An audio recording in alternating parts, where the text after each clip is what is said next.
Joining today at virtual meeting of the Virtual Working Group on Governance and Mechanisms to Support Implementation. This is our final virtual meeting, and looking back at the last 3 months, it is clear that we have made a lot of progress, so now we need to finish. A part of our final review to Section G, this meeting is primarily an administrative meeting to finalize our progress. We need to ensure that we have time to address our agenda items, so we are going to be very strict about sticking to the following tasks and time frames. Please note the following times for each agenda item, so you can plan accordingly for this meeting today. First, Section E, 10 minutes to consider Annex A and the path forward. Next, the site policy interface, 10 minutes to consider Annex B and the path forward. And no more than 30 minutes to consider the Swiss proposal for 3 bis in Section G in Annex C. And no more than 30 minutes to discuss any final inputs from you on enhancing the need for enhanced participation and engagement. We expect to spend 15 minutes on the parking lot and its path forward. 5 minutes on our presentation of the path forward for the Japanese proposal, and no more than 40 minutes on Section G. Please have both the red line and clean versions available with you. They will circulate early Wednesday morning. And we will close with 10 minutes on Annex F to review all the whole text under our mandate. Now I would like to turn the floor to Nalini. Maybe she have something for the housekeeping announcement. Nalini, you have the floor. Thank you, Darapon. Just the normal way that we conduct our business. We'd like, because we have quite a heavy agenda today, if you keep your comments and interventions as short and concise as possible. Please do use your raise hand functions, and we'll give the floor in that order. And if you are having problems to use the raise hand functions, put in the chat that you'd like to take the floor, and then we'll try and put it in the right order. The meeting is being recorded as per usual, and looking forward to a fruitful discussion. Thank you. Thank you, Nalini, and good morning, good evening, and good afternoon to everyone. Again, I apologize for the delay in getting me connected. So as Tirupon noted, we would like to start with Annex A and Section E on subsidiary bodies. Our agenda is designed to get us through initially the issues that we have not discussed in terms of moving forward, and then to get as quickly as we can towards the bottom of the agenda to make sure we get through everything in time for our co-facilitators report and any further discussion that we need to have on issues you may not feel we touched on appropriately. So moving back to Annex A, I hope that you have that in front of you. As Tirupon and I were looking through the recording and thinking about how we would move forward with Section E, we were actually pleased with how clear it was in our December 17 discussion that Section E in and of itself as a procedural article or section is not needed in your view, that there are other tools, in particular Annex A, Rule 23, Rule 3, and the resolution process that could be used if we need to in order to establish any subsidiary or ad hoc bodies. That being said, we also took note that there is general support for the idea that an OEWG is desirable to have it continue, and again, that there are mechanisms that can be used to do that, and that there may be other functions and forms, i.e. ad hoc, subsidiary, et cetera, bodies that eventually the group may desire to include. Those, however, would be substantive decisions and would not need procedure to be in Annex E in accordance with the interventions that you provided us last time. So in our view, further discussion was needed to talk about how the OEWG and those other functions might be addressed and the form of those functions, but that once the sufficiency of Section A, Rule 3 and Rule 23 was established, that would be enough. So we would like your views on that. I think we obviously heard them at the last meeting.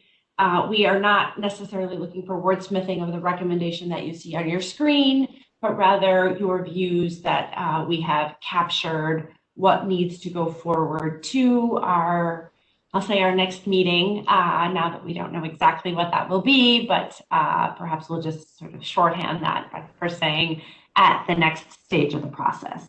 So what we would envision is summarizing the discussions very quickly on Section E, including the need for the process to ensure the sufficiency of the final text of Section A, Rule 3 and Rule 23, as well as the need to consider the options for the continuation of the OEWG and other potential functions and the form of those functions. And that would leave the place marker that we think you asked for to continue the discussion, but also to share your views on Section A, Rule 3 and Rule 23, when that mandate is given to either a contact group or covered in plenary or further discussion in some other fora. So with that, I think I will open the floor and just see if there's general support for this recommendation. I would note that we do have a large agenda, as Tirupon noted in her opening. So we would like to use again our silent procedure and ask that, which is what we hope we will find, that there is agreement that this is indeed what you wanted to see out of our discussion on Section E. Nalini, may I hand the floor over to you, or the control over to you, please? Sure.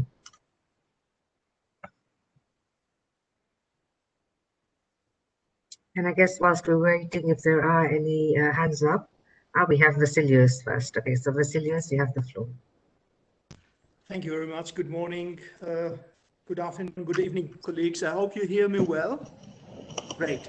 Yes, thank you very much for this introduction. We appreciate very much your work. Regarding the description we have, which is more extensive than what we see on the screen, on the agenda you have circulated, we are fine with the text. So just to mention, I'm speaking for the European Union and its member states. So we are fine with your recommendation.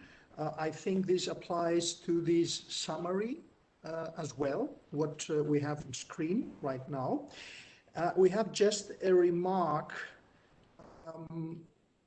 regarding the more extensive description in the paper. You have the fourth, I think it's the fourth para and the following bullet points. They are a reference, to our understanding, to the science policy interface. And whereas this applies to the science policy interface as a subsection of subsidiary bodies, the science policy interface is not explicitly addressed.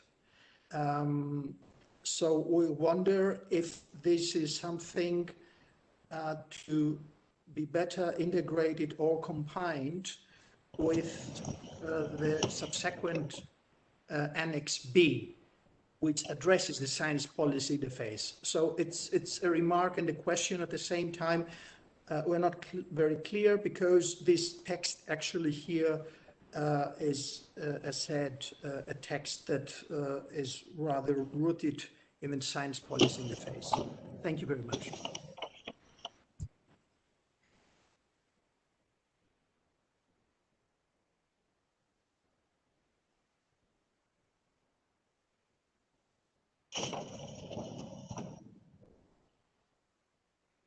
Okay, so no more other hands.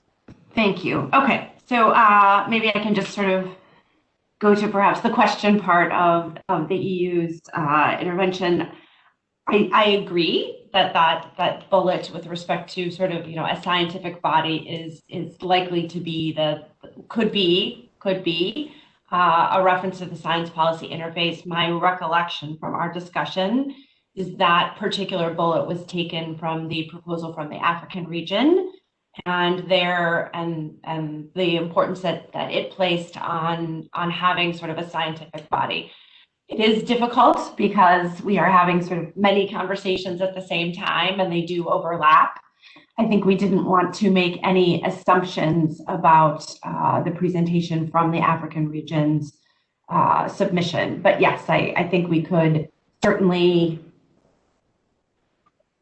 should we end up with that bulleted list in the actual recommendation, that yes, the idea would be to perhaps put in print something such as the science policy interface, or in connection with, or to be taken into consideration with the discussion on the science policy interface.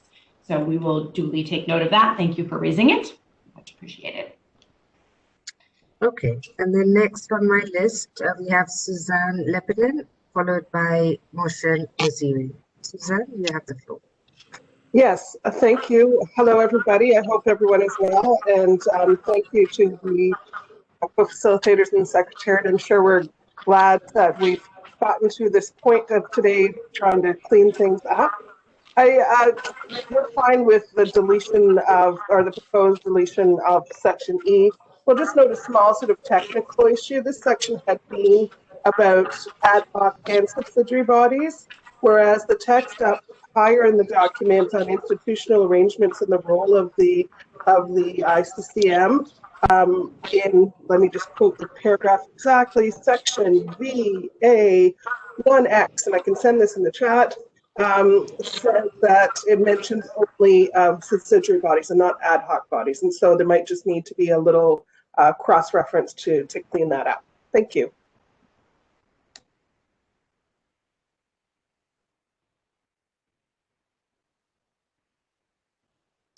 Okay, next, Mohsen Naziri, you have the floor.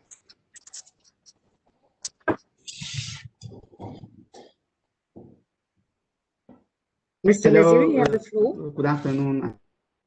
Yes. Good afternoon, and distinguished colleagues. Many thanks to you, Madam Co-Facilitator.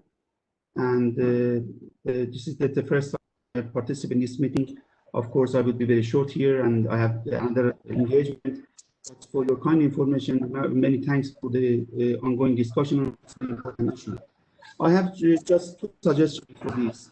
We have full trust what has been going to be provided by the co-facilitators, but it is very much important that we co-facilitators provide a factual summary, so that the co-facilitators will provide a summary of working group discussions. And of course, if there is a wish by the member states to provide its own, views to be active, it might be another option, because always it might be, I don't want to confront with the situation that the actual summary has been contested by the member states. For that to be safe, we should provide such an opportunity for those who might wish, if the factual summary does not reflect what has been expected. So I have two suggestions. First, the facilitator would provide a factual summary of the discussions of the virtual working group discussion. As second, if member states may attach on the actual summary as it deems it would be the final my suggestion. Thank you. Of course, Mr. Parts participate in the meetings, so I would be for about 1 hour here. Thank you.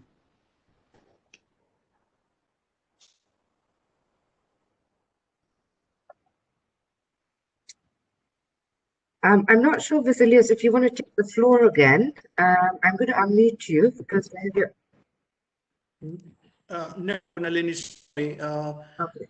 I still have not worked it out how I can put this hand down. Sorry for this. Apologies. Okay. But I'll try to improve. Thanks. Okay, thank you very much for those. Just circling back to Canada, thank you very much. Yes, understood. We will do a little cleanup with respect to the tightening of the language. Thank you for that. And I guess with respect to the summary question, I may be misunderstanding it. So the summaries have already been posted for all of the meetings that we have had so far. Those summaries are on the website. Nalini, you should correct me if I'm wrong, but I believe the tab where you'll find the summaries is under outputs and recordings. Each virtual working group has done a summary after each of their meetings, and that appears under the correct number of the virtual working group. I think unfortunately for us, we had the largest mandate with the most amount of sections, and therefore we've had the most amount of meetings and the most amount of summaries. So you will find those on the website. And I guess in terms of national positions on the summary, I mean, of course, we do listen very carefully after the meeting to both summaries. If we have mischaracterized your intervention in any way, then we're of course happy to correct that. And please do send that to Tirupon and myself with a copy to the Secretariat, and we can go in and make those changes. One thing I would note is that the summaries are intended to just be summaries. It is not a play-by-play of every intervention. So to the extent that you believe that something is yours or it's attributed to your organization, of course, we are happy to make any adjustments that you feel you said, and we can also help you check the recording if needed. So thank you for that. Much appreciated. I hope that answers your question. Let's see, I see We have one more request for the floor. Mahmood Qatar. Yeah, thank you very much. Can you hear me, please? Yes. Yeah, thank you so much. We have taken note of this mention of a factual summary, but probably it needs some sort of clarification, because we have been reading through the summary which has been shared with us, and I really don't understand what's meant by factual, because there are factual comments and factual statements there. And in case any member of this group or a government wishes feels that there is to the understanding of that person or representative of the government, to their understanding if something should be different, then this can always be pointed out. But otherwise, I mean, I take summary as factual summary. I really don't understand what could be contrary to the factual, what has been shared with us. Thank you.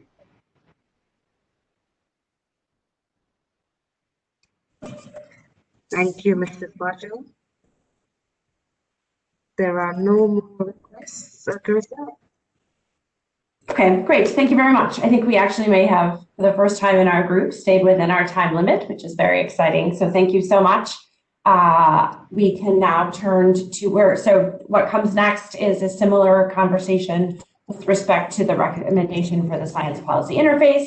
Again, we did provide the sort of longer one-page summary and the recommendation, and I'd like to turn the floor to Tirupon to cover that with you. Thank you.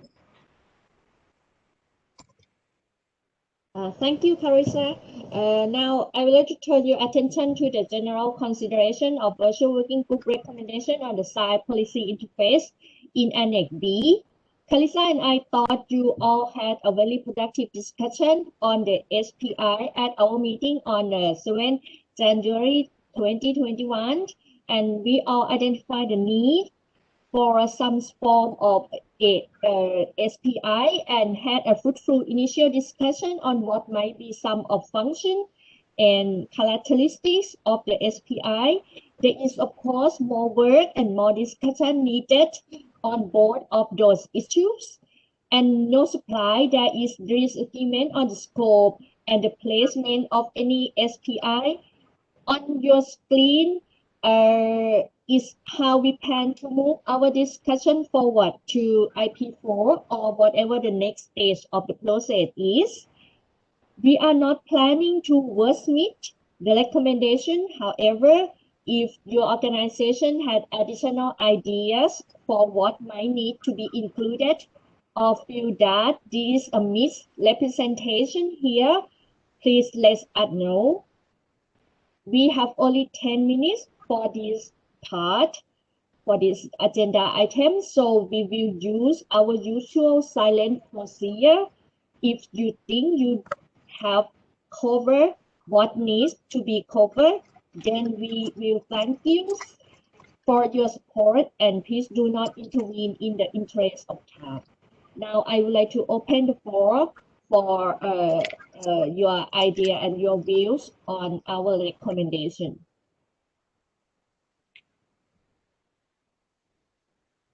Nalini, I will turn over to you for a list of the speakers.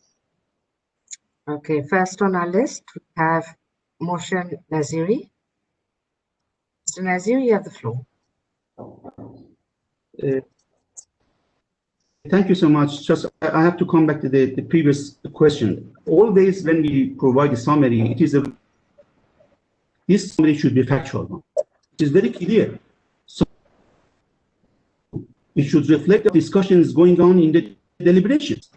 Discussion is going on, and the discussions and proceedings of it is our understanding. It is reflected already in the meeting, because I assume that it will be the final meeting. So you are going to recommend something that you are providing a summary of the discussions. We would like to have this there should be we are requesting that this summary should reflect and to be objective, and it should be factual. It is the rules of the game. Provide a summary which does not reflect the proceedings of the meetings. First. Second is that if the summary is not supported by the member states, or there are how to say, the complementary views by the member states, how these views could be reflected. These two options. So should not misguide people. But it does not reflect. I have full trust to the co-facilitators. But the problem is that it might happen in the international, discussions. Always it happens, the chairs or co-chairs, facilitators, that reflect their own understanding of the discussions, not necessarily a factual one. It is very clear.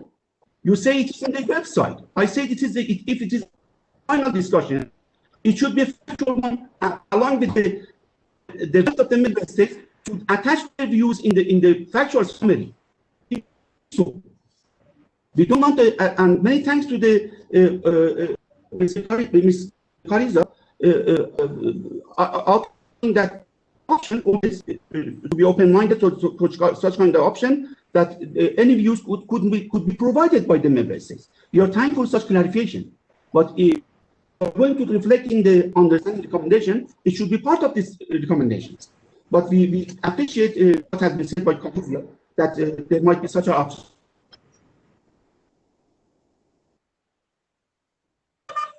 Tirvan, can I maybe step in for a second?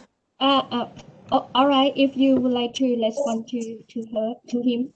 Sure, thank you. So I think I want to maybe make sure that we're talking about the same things, and maybe we are not. On the website are the summaries from the previous meetings.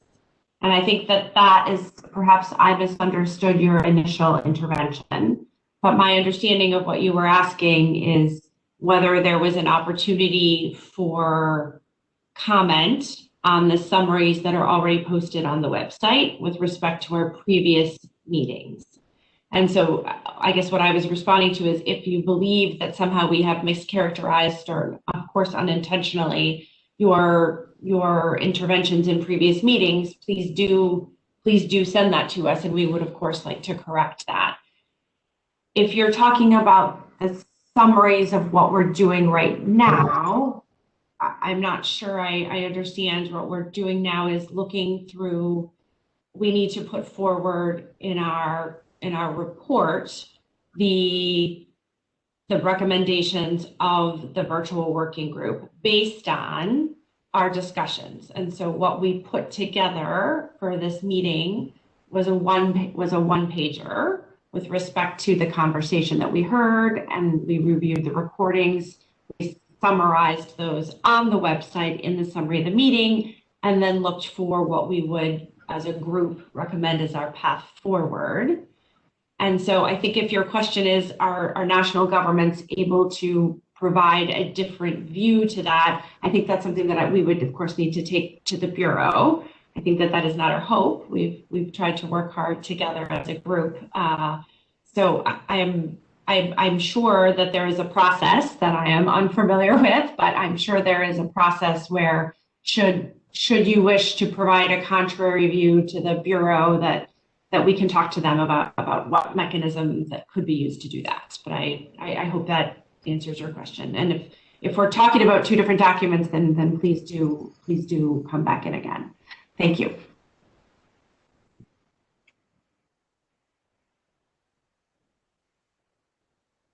Right. So next on my list, I have Thomas from Norway, followed by Vasilius. Thomas, that's the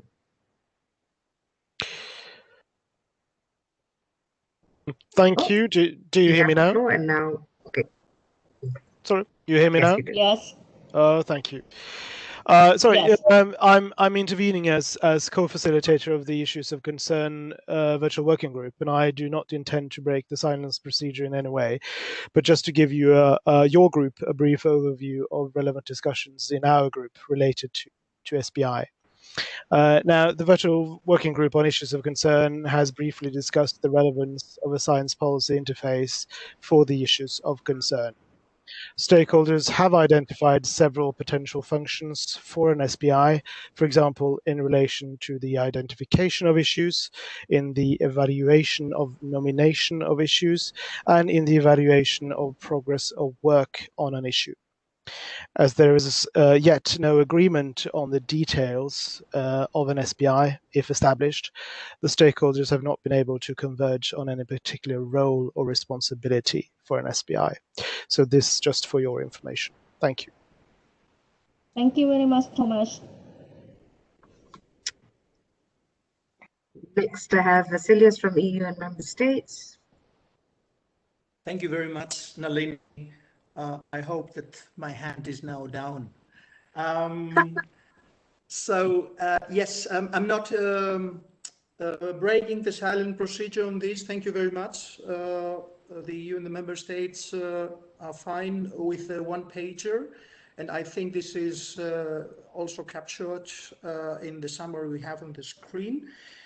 Just an editorial suggestion, reading at the one-pager, there is a footnote with reference to an external source. It might be an idea to consider putting these things together, to put this external source as an appendix to what is as Annex B here. Thank you. Thank you. Okay, Matthias from Brazil. Matthias, you have the floor. Thank you very much. First of all, I would like to say that we do appreciate the co-facilitators' reflections on SBI, as well as the summary of the discussions we've had so far, which is presented in Annex B. I would also like to reiterate that in our perspective, a science policy platform is essential to the Beyond 2020 framework, and as much as it facilitates the decision-making process in the ICCM and gives supports to stakeholders in terms of capacity building and development of policy tools. As the UNEP report highlighted, this eventual SPI mechanism must be perceived as legitimate, relevant, and transparent. So when putting its future scope and placement in scrutiny, we should also be looking at the drawbacks of the formats we have envisaged. And since we support an intergovernmental SPI platform, which would mirror in some sense the IPCC and the IPBS, we believe that in order to be relevant, the overarching SPI needs to have a fast track for the assessments so as to avoid discrepancies in terms of the timing of scientific reveal and the decision-making processes, especially in the ICCM. Also, we believe it would be important to establish a clear and direct interface with national components, perhaps in the format of a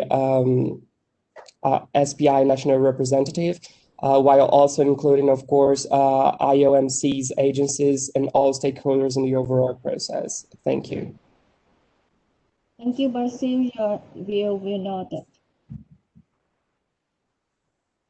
Okay, next on my list, I have Halshka from ILO. Halshka? You have the floor. So much, Nalini. Can you hear me?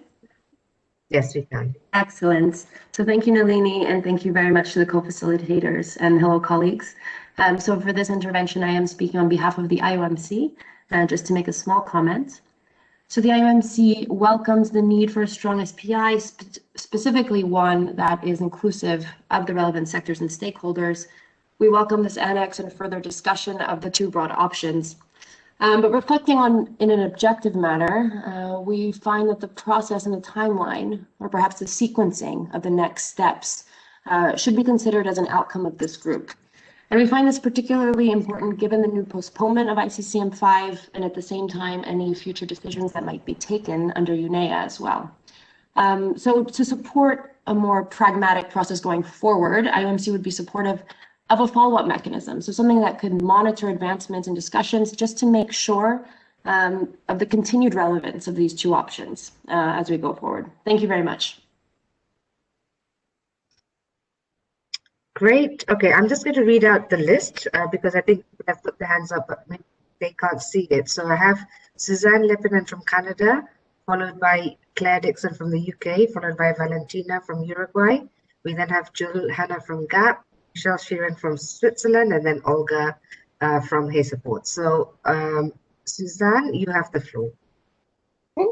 Thank you.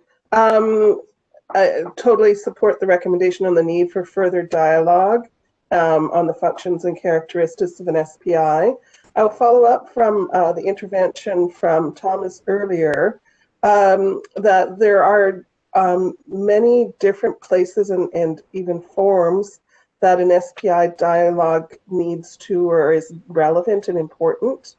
So just a small suggestion in terms of the summary of kind of the path forward in the paper that we're working on today, that it's crafted maybe a bit too much as a binary choice in the options. There's one option that there's need for science policy dialogue or mechanism in the SACM kind of context, the Beyond 2020 context, versus in the broader chemicals cluster. And I would say that there's probably they're complementary or potentially complementary and potentially necessary at different levels, and they may take different forms, have different characteristics. So I'm wondering if we could just look to make it a slightly different language to show that the importance of science policy conversations and the different places that it can occur, but in less in a binary way. Thank you. Thank you very much. Next, Claire. Claire, you have the floor. Thank you. Yes, it's Claire Dixon from the UK here. Thanks again to the co-facilitators for bringing this together. We agree with the contents of the document, mainly reflecting the questions, and think that it does provide a good overview of what was noted in the meetings. But would like to ask that the recommendations be more explicit about inclusivity of the wider stakeholders in the path forward. While this is true for the whole SciCam process, I think it's particularly important to highlight as a recommendation the need to encourage wider scientific participation in this work and think about new channels for engaging these stakeholders, because we've noted that at the previous discussions around science policy interface, I think the academic voice has still been lacking in some respects. So I think a specific recommendation from these virtual working groups, a learning point on this and wider participation would be really useful here. Thank you. Thank you, Claire. Next, I have Valentina. Valentina, you have the floor. Thank you very much, Nalini, for giving me the floor. I would like to start thanking the co-facilitators for the hard work. And well, we agree with these recommendations report. I think it definitely reflects the discussions that we had on the previous meetings. And also we would like to reiterate the will to have an SPI, a broad SPI, inclusive and intergovernmental. And regarding the scope that we are still is still under discussion, We consider this as a very important opportunity in the intersectional process to give a sign and to say, like, under this framework, we could definitely say we need this and we want to develop an SPI. But we consider that this opportunity that we are having right now, we need to use it for a wider perspective. We need to have an overarching SPI that could serve all the chemical and waste cluster. Because we don't only need an SPI from the ICCM5, we need it from all the other conventions that they could also benefit from this SPI. And also in that sense, I would like to reiterate what was previously said by other colleagues, and it could be the best for us. We think that it could be a reflection of the structure of the IPCC or IPES. Thank you very much. Thank you. Thank you, Valentina. Next, I have Julhana from GAP. Julie, you have the floor. Thank you. Thank you very much. I hope you can hear me. Yes. Yes. Good. I'm very sorry I was not on the first few minutes of the call for reasons I couldn't avoid. If I just want to check that I understand correctly and then make a couple of suggestions on this. This summary, for which I thank co-facilitators very much. I think they've done an excellent job in trying to bring things together, is in as well as the earlier summaries, but it's our reflections and recommendations. I have a suspicion that for anybody who isn't on these calls, and we must be very aware that, for example, very little of Africa has been able to participate, probably due to problems in connection, and there are time zones where it would have been difficult to participate. This will be the thing they read, and that wading through all the summaries of all the virtual working groups is going to be a bit of a big ask. So it's really important that we get things right here, and that we show that we are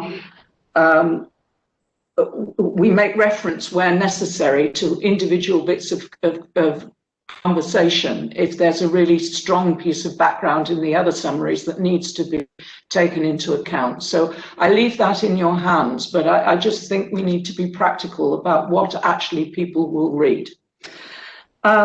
On this section in Annex B, I would like to, the Global Alliance on Health and Pollution would like to propose that in the second paragraph, there's a very, very important sentence which reads, a mechanism to ensure that the work of any SPI would not be duplicative of existing efforts was also stressed. I think everybody agrees with that. I would propose, though, that should be a separate paragraph because it gets a bit lost where it is. And it should go on to say, in particular, there was no intent to duplicate the scientific bodies of the chemicals and wastes MEAs, because otherwise I think we may cause confusion or get pushback in a way that we never intended. So I would like to suggest that that would be a good reassuring sentence to put in. I can read it again. In particular, there was no intent to duplicate the scientific bodies of the chemical and wastes MEAs. And then just to pick up on the point made by one of the previous speakers, I think it would be good in the subsection 2 down at the bottom. I also believe that this is not entirely binary. So if you can make that clear that 1 and 2 are not exactly entirely binary, I think that would be useful. But if at the bottom you could say likely in a resolution from ICCM, which would go to the MEAs, which would go to UNEA, the MEAs, and all other the governing bodies of the other organizations involved in SciCamp, to show that this is not just something that comes to UNEA, that this would need to go to WHO, to the World Health Assembly, the governing bodies of the ILO, etc. Maybe you want to make a reference there to the Iomc organizations, I'm not sure, but it needs to show that it's wider than just UNEA. Thank you very much. Thank you, Jill. Thank you, Jill. Next, I have Michelle, followed by Olga, and then Andrew Clark from the US. Michelle, you have the floor. Thank you very much. From Switzerland too, we would like to thank the co-chair, the co-chairs, co-facilitators for this part here. We agree that it reflects the discussion. We also agree with previous interventions that a science policy interface is relevant for the whole cluster. And therefore also this discussion on that remains to be done on some of the elements, like the co-facilitators mentioned, can take place at different occasions. We also agree with the view expressed that an overarching API should serve the whole cluster. It would be the most useful in this case, and that therefore the option of an independent intergovernmental panel would allow for the most robust and credible and effective durable solution.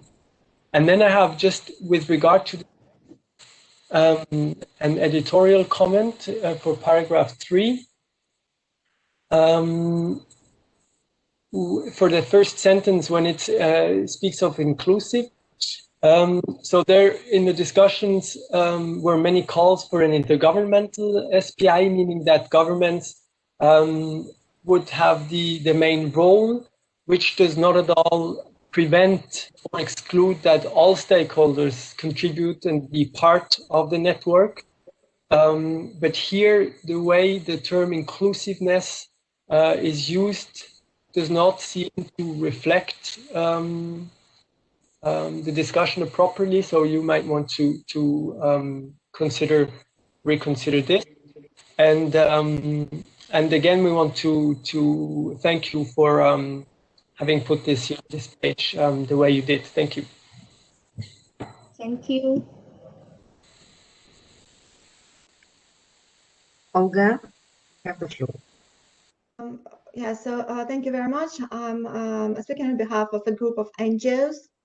So we echo those who request an inclusive and overarching SPI.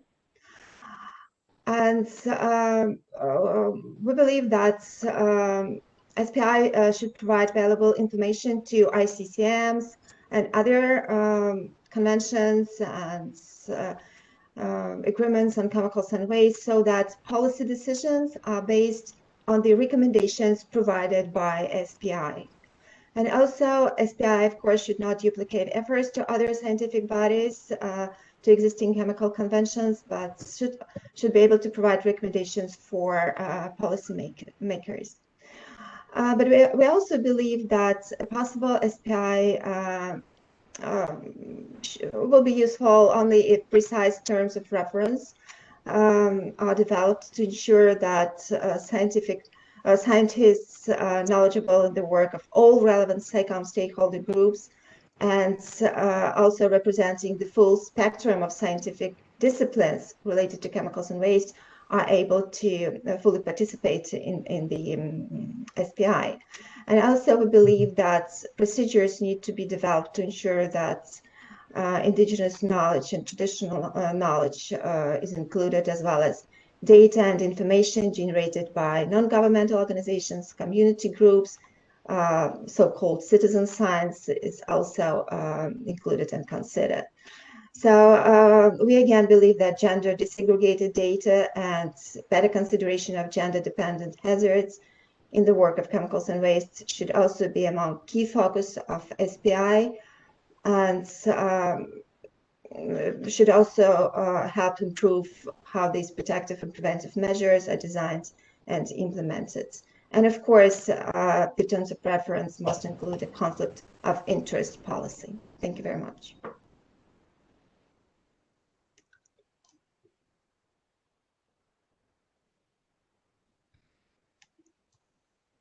Okay, next I have Andrew. Andrew from the US, you have the floor. Thank you, Nalini. Since this is my first time taking the floor today, I'd just like to say hello and thank you to the co-chairs who've done a lot of excellent work again in putting together this document that we're reviewing today. I think kind of looking back over the life of this group, I think you've done an excellent job of covering what seemed to me to be an impossible mandate when this group started. So I very much appreciate all the hard work that's gone into this. Andrew, I'm sorry. Can I have you pause just 1 second? Olga, I believe your microphone is still on, and we can hear you typing. So thank you. All right, thank you.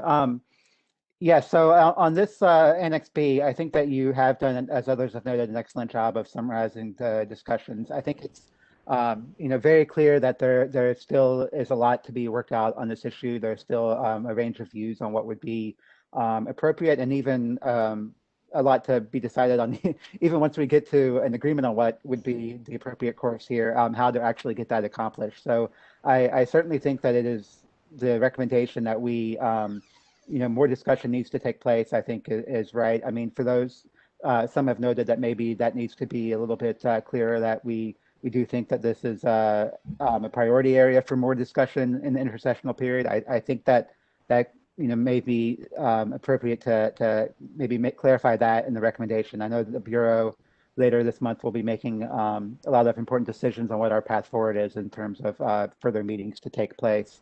But I think that, recognizing that we have a lot of discussion and there's a broad range of views, I would say that probably for now, it seems it would be most productive to as we acknowledge that, to move on rather than to really hash out what we think this will look like, because this is going to be the work of, I think, quite a few more meetings rather than something to be hashed out today. Thank you. Thank you. Okay, next and the last speaker, I have Caroline Vickers from WHO. Caroline, you have the floor. Thank you, Nalini, and hello, everyone. With respect to paragraph 2, if there is going to be an addition to refer to the governing bodies of other organizations or institutions, then we would prefer that none of those be specified in the paragraph about the mechanism to ensure that the work of any SPI would not be duplicative, because it would tend to give preferential treatment to the chemical MEAs, and we think that that would be a bit limiting. Thank you. Thank you, Caroline. Okay, I think with that, we have completed the discussion, and no more hands, and move on. Thank you very much, everyone. I think all of you will note, and we let's see, we will try to accommodate in our recommendation and move to the waiting for the next step. For the further dialogue could be take place, even in IP4 or even whatever process will be decided later at the Bureau meeting. Okay, all right. I will turn the floor to the Carissa for the next agenda item. Now, Carissa, you have the floor.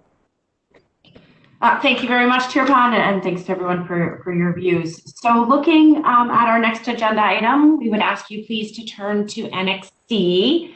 Annex C is a result of our conversation on January 14 with respect to paragraph 3 bis and the proposal building on earlier interventions from Switzerland with respect to the idea of a possible voluntary peer review process.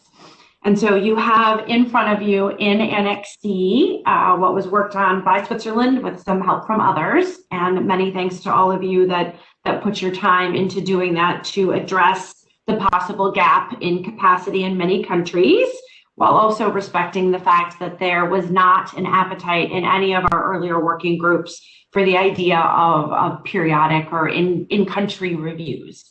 So this seems to be a nice balance. If I understand the proposal correctly, it is clear that it is voluntary in nature, and it would be the responsibility of national governments to indicate that they would be interested in having such a review.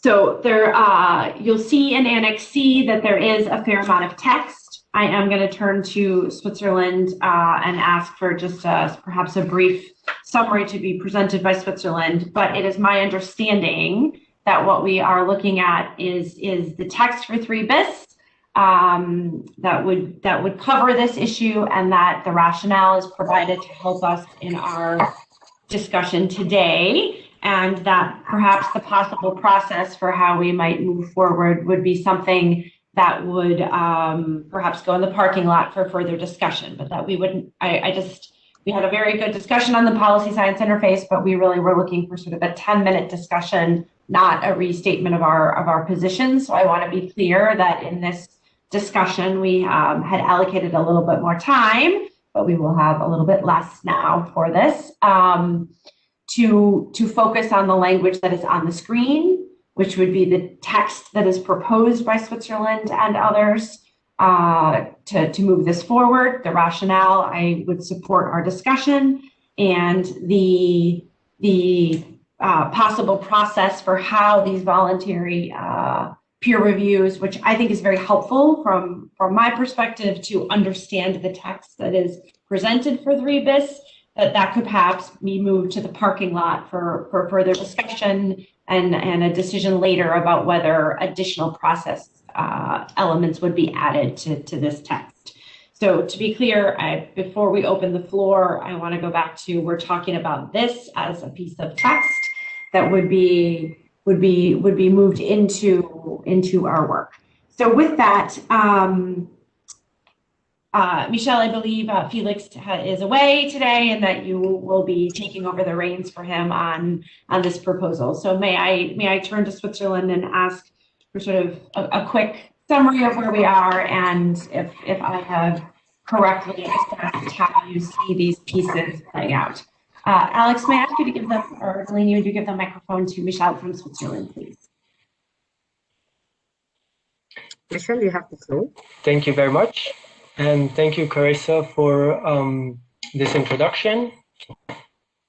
We suggest to include the voluntary peer reviews because such reviews are a good tool to provide analysis of systems and policies in view of improving them.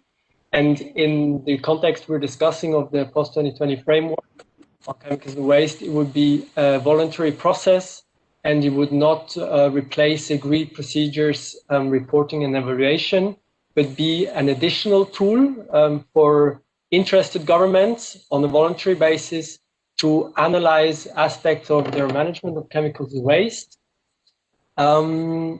And the key element is that experts that have practical experience would help experts coming from different ministries and companies and organizations and working on same issues. Such expertise and knowledge could be used to provide options on how to strengthen the implementation. And so indeed, the text, we propose some text that you have on the screen. This concise text would ensure such an option of peer reviews, but also be open not to directive. And this wording makes clear that the peer review would be voluntary and demand-driven, and is really meant to help country identify areas of improvement for effective implementation of measures and policies. And therefore, we would be happy to see this go into the text. And of course, on details, then there can be more discussion. We have indeed in the rationale outlined that there could be 3 steps for the review.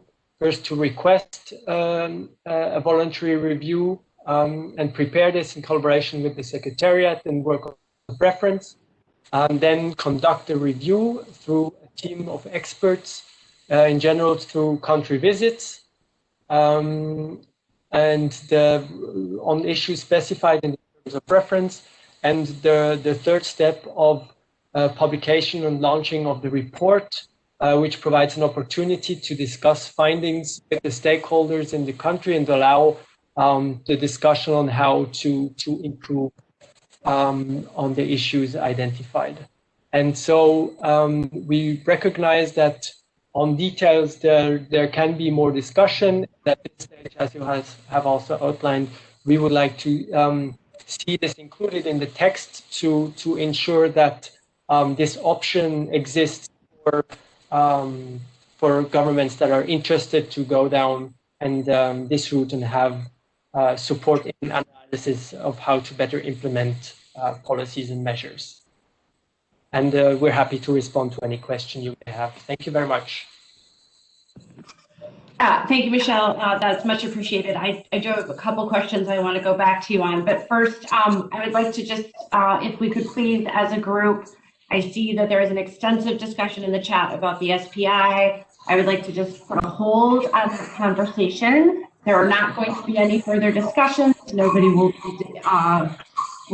be excluded from that conversation.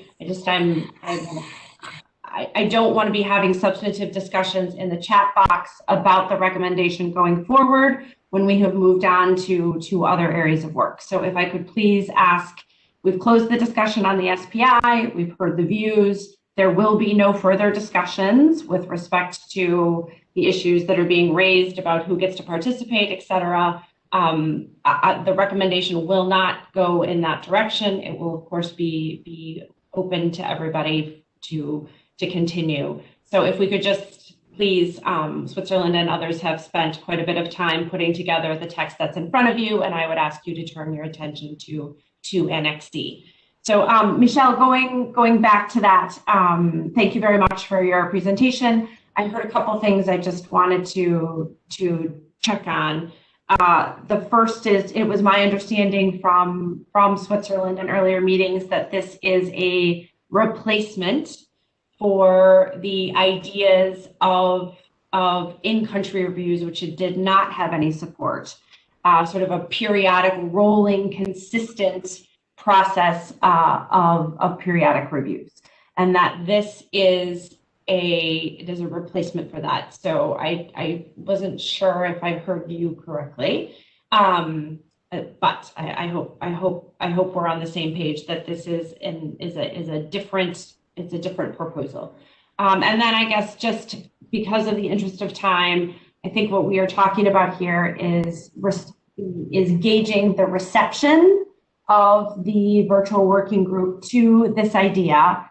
I don't believe that we will have time to negotiate, because we are not negotiating the text, but the proposal is to put this in brackets in the existing text as an alternative in paragraph 3 bis.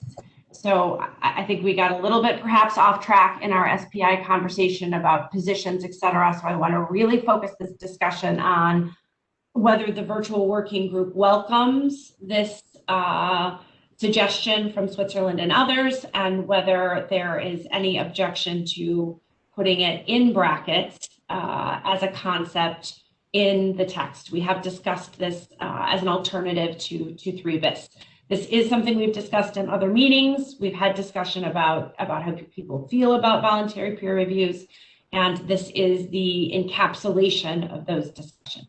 So again, if you are happy with this, we appreciate it. Then please do not intervene. If you have concerns with this being inserted in brackets as an alternative to 3 bis, please do intervene. Or if you have any questions for Switzerland, et cetera, I hear Michelle being very open to answering those. So with that, I would like to open the floor, and Nalini, may I pass it back to you? Thank you.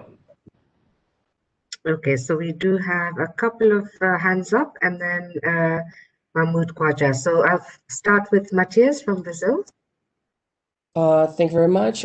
First of all, I should like to thank Switzerland for proposing an alternative to paragraph 3 bis. In the previous sessions of this virtual working group, we advocated the establishment of a flexible, inclusive, and transparent mechanism for taking stock of progress based on a periodic review process in which governments and other stakeholders would prepare reports on implementation. So since we're not negotiating during this virtual working group, we think all options must be considered. So we wouldn't have any problems with the idea of putting this proposal from Switzerland in brackets.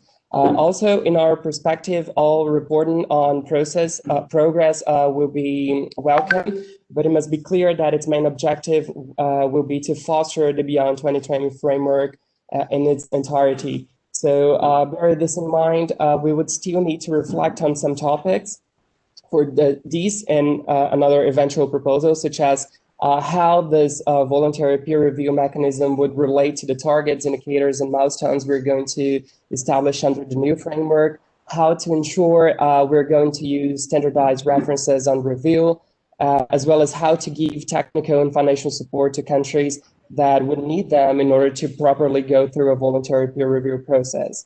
As for the proposal itself, we also think it would be significant to consider two other questions. One, how long this three-phase process would take, especially regarding the need of coordination between experts, governments, and other stakeholders. And two, what would be the ideal format for this eventual report to be published? Of course, since we're still at the beginning of the discussion, we don't have the answers to all of these questions, but we are definitely looking forward to contributing to reach a common ground on this topic. Thank you. Thank you, Matthias. Next on my list, I have Jill Hanna, followed by Mahmoud Khwaja. Jill, you have the floor. Thank you very much. Yes, GAP would welcome this proposal going in brackets. I think when it comes to be discussed at further length, it will need to there will need to be some consideration given to what the resource implications are for the Secretariat, because this is very much something that will, which is intended, I think, by Switzerland, and we would very much support that, to be helpful for individual countries. How it plays into the ICCM is not entirely clear to us at this stage, but we were very grateful that Switzerland listened to the suggestions we made on this. While I have the floor, I don't want to seem to be questioning the judgments of the co-facilitators, but I would like to say that some of us were using the chat room to try and come to some common understanding of the bit of text proposal that I had made earlier. And I think that was a legitimate use of the chat. Because if you are going to take any notice of it, it should be as consensual as possible. Since we already, I'm sure everybody had already read the Swiss proposal, we were trying to do two things at once. And I'm sorry if that was causing difficulties. Thank you.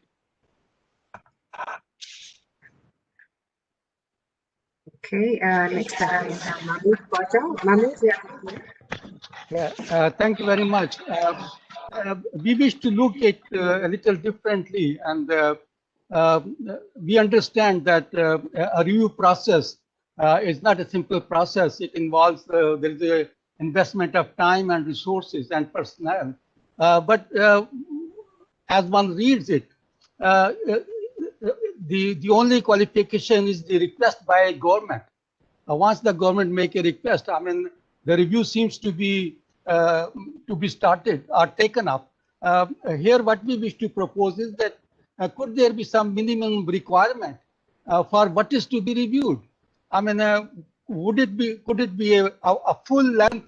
Could it be a review? Which could it be a sort of report which review would be useful and required? So some sort of minimum information by the content of that report, which should justify or which should make a review eligible, rather than just a request by a government for the review. Thank you. Thank you, Mr. Khwaja. We have next on the list Vasilios, followed by Valentina, and then Andrew Clark from the US. Vasilios?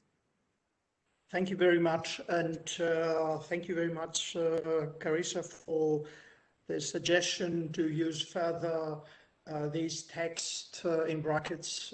We are supporting this. The EU and its member states would like to thank Switzerland for their proposal and taking stock progress. We think that it is an interesting idea, and we welcome the voluntary element in it and the possibility for interested countries to get in-depth analysis on how to improve. We also believe that proposals should be clarified with regard to how this exercise of voluntary peer reviews may be connected to the monitoring of strategic objectives and targets. We'll be happy to discuss this. Thank you.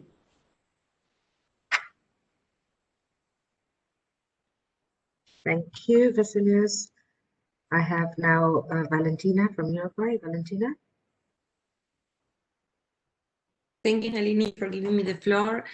And thank you. I would like to thank Switzerland for this new paragraph.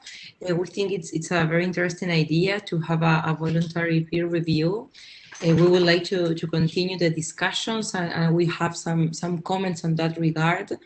Well, first we know that peer reviews exist and they work well in different settings, and we would like to know more or to discuss further how the methodology would be, how it will work. And also, I think it is important to have like the overall picture of how the SciComm Beyond 2020 is going to work and how the structure is going to be, because it's very important also to know, for instance, where we can introduce this proposal. Should it be like in the structure of the new body, or should it be like in a resolution? Well, but we will really like to continue the discussions, and also in the next stage of the virtual working groups, we think it will be very useful to coordinate among all the different working groups. Thank you very much. Thank you, Valentina. Next I have on my list, and I'll just do the list. So we have Andrew Clark from the US, followed by Claire Dixon, and then Suzanne Lebanon from Canada. So Andrew. Thank you, Nalini. First of all, I'd like to thank Switzerland for this proposal and for presenting it to us today. I think this is an interesting idea, and it certainly is worth more discussion. So I agree with the path forward to include this in brackets in the text. I think that we will need quite a bit more discussion on it to fully understand what is envisioned here, though. I think others have mentioned like the understanding what the resource requirements for this and what exactly the form and scope of these reviews would be, but I would welcome to have those discussions later. So I agree with the path forward. Thank you. Great, thank you, Andrew. Then we have Claire. Yeah, Claire Dixon here. So thank you, to the Swiss and others for bringing this together. The UK would very much support the inclusion of this text, and just as the US mentioned, there are some further elements there that I think we need to discuss. I think particularly when thinking about learning from other voluntary peer reviews in other frameworks, some of the issues that I think we need to talk about a bit more are perhaps having some common methodology and some fixed elements which are used in the CBD framework. And also, as mentioned previously by another speaker, discussions around eligibility for the review, because we need to make sure that it's a commitment to the whole process. And I think, again, under CBD, they have to ensure that there's evidence of high-level government and wider stakeholder support for this voluntary peer review, which could form part of the eligibility, and also, as mentioned, discussions around resourcing as well. But thank you very much for this initial document, and welcome the discussions. Thank you, Claire.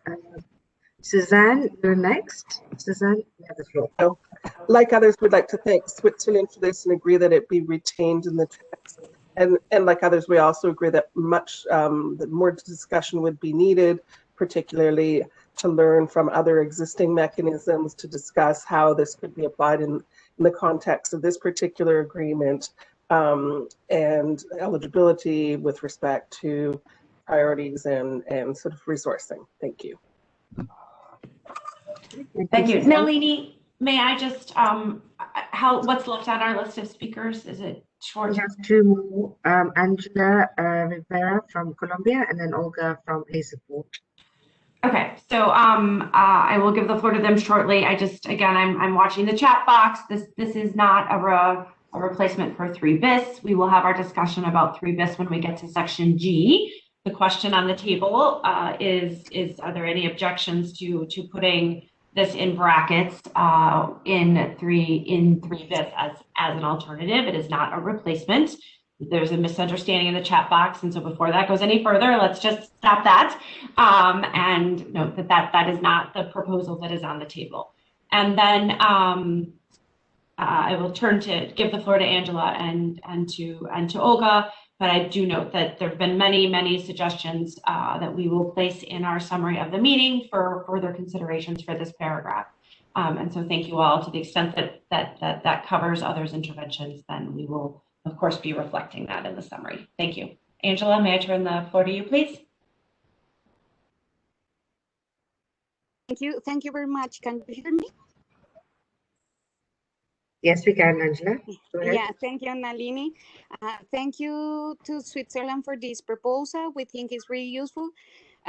Just to highlight that Colombia is still discussing internally his position on this, but taking into account that we are not negotiating here, we would like to support the inclusion of this text in brackets for further consideration. We believe that could support us on the implementation of the new framework, but we share the views expressed by Uruguay and others in the sense that it's important to discuss the means of implementation, the role of the Secretariat, and of course, the methodologies to implement. Of course, we want to engage in a further discussion and to see how it looks like in terms of implementation. Thank you very much. Okay. I then have Olga followed by Naziri, and that's, I think, we closed the list there. Yeah, so thank you very much. So I do not want to duplicate. We already just posted in the chat. I need some clarification. So if I understand correctly, so 3Bs will remain in brackets, but we prefer that actual 3Bs that we discussed during our previous meetings should be kept in brackets, not the new one, because the previous text actually included very important points which are missing from 3Bs, which is on the screen. So we prefer the previous 3Bs that we discussed at the previous meetings, including subparagraphs A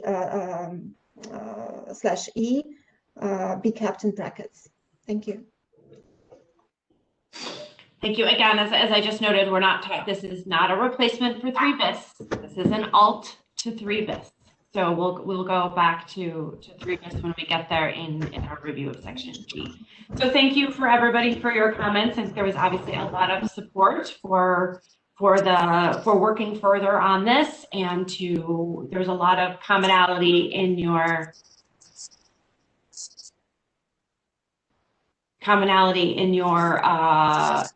comments on things that might need further consideration, and we will reflect those in the summary.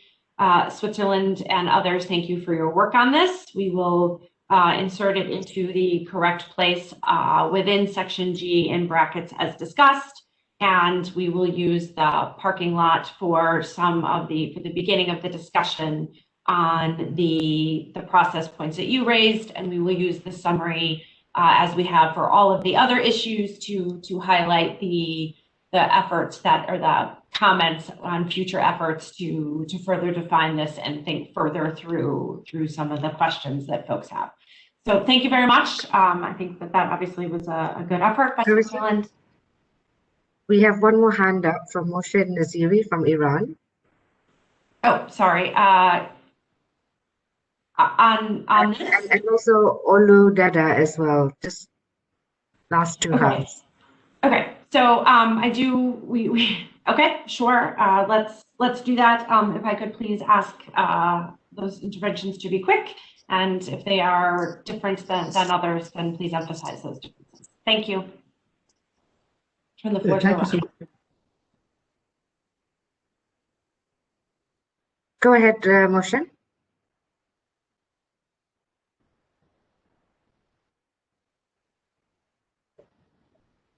This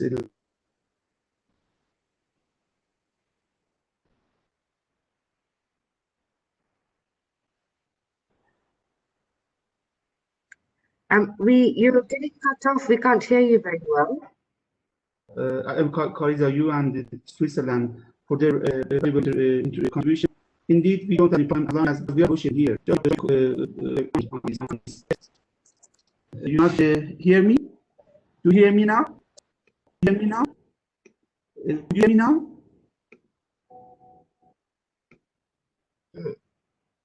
Excuse me, could you hear me now? Yes, okay, a bit better. Let's try because you keep getting cut off. Now, can you hear me? Yes. Can you hear me now? Yes, go ahead. Thank you so much. Just I should thank Khadija for the summary she provided, and we thank as well Switzerland for providing this language. As long as we are not negotiating here, we are enhancing common understanding on things. And as long as this text is going to be in bracket, we don't have a problem. Just as I indicated earlier, colleague is supposed to be connected to this to the meeting. He had tried many times. He is not able to connect, and it would be the last intervention. Provide languages or because I have to leave the meeting. Proceedings to nothing. Thank you so much. Okay, then we have Olo Dada as the last speaker. Hello, can you hear me? Yes, we can. Thank you very much. First of all, I'd like to thank the co-chairs for convening this meeting. And then secondly, Switzerland for bringing this lofty idea. For my region, this is very crucial. I will be very brief. For my region, this is very crucial. And we are looking forward. We're in support of the previous speakers, especially from Brazil and Uruguay. We're looking forward to take part. And our main concern is there is need to develop a platform that will be suitable for our region. Thank you very much.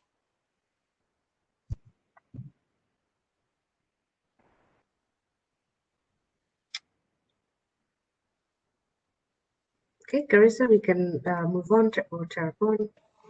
Great, thank you so much. Thank you, everybody. And again, I'd like to express I think you heard already Switzerland, and I know Olga and Jill and a few others participated in this. So thank you very much for your time and effort. I think you heard from your colleagues that it was well received, and we look forward to further discussions on this at a different date.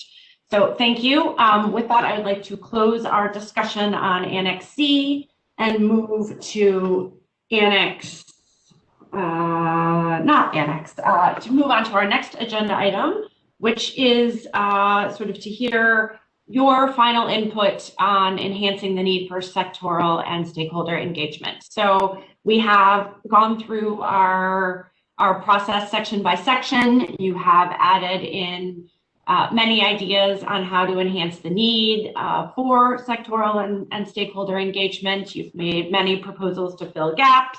And we have, I think, collectively as a group, been able to find a way to include those in our discussion. So we just wanted to thank you for all of those suggestions and to note that, we believe that particularly in the earlier sections and in the work on sections B, C, and D, but also, which was part of the mandate, but also in sections G and H, the efforts that you've made to ensure that those processes include enhanced opportunities for sectoral and stakeholder engagement. So before we moved on, we wanted to just check in and see if there were other ideas that you wanted to have placed in the parking lot for further discussion. You're obviously not going to have the opportunity at this meeting to talk about any new ideas that you may have.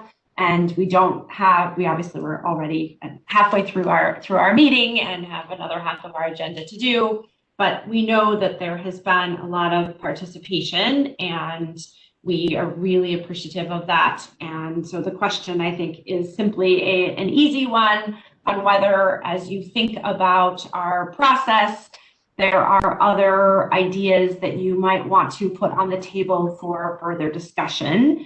And if so, what those ideas would be, and how we might include those in the parking lot as we go forward with our sort of recommendations for further consideration. We've seen a lot of participation in this group from the Iomc organizations, both collectively and individually. We have filled lots of gaps from stakeholder suggestions on the industry and environmental side.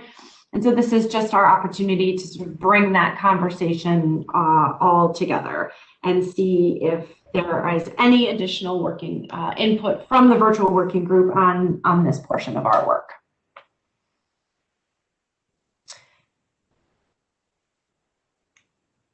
Nalini, may I turn it back to you and see if you have anyone who wishes to take the floor?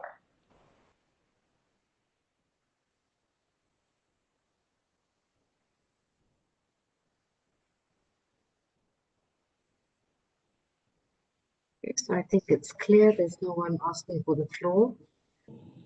Okay. Unless we have Halshka from ILO.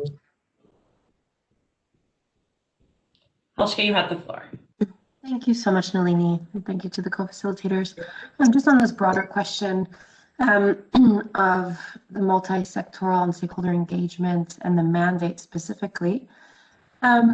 So we feel that at this point, it could be important that there's some kind of full mapping of the text that's done, so we can really better understand how the different sections fit into the broader picture of multi-sectoral engagement. So we would welcome something like a follow-up exercise or a mechanism to do that. So we're not sure that references to multi-sectoralism and multi-stakeholders should be really only referenced here or there, but rather woven into the fabric of the foundation of the instrument and also of its processes. And so it's difficult right now at this point without seeing the whole text and without being able to map out the different components and how they fit together to really make a sound judgment on this. So it's something that we would welcome going into the future. Thank you.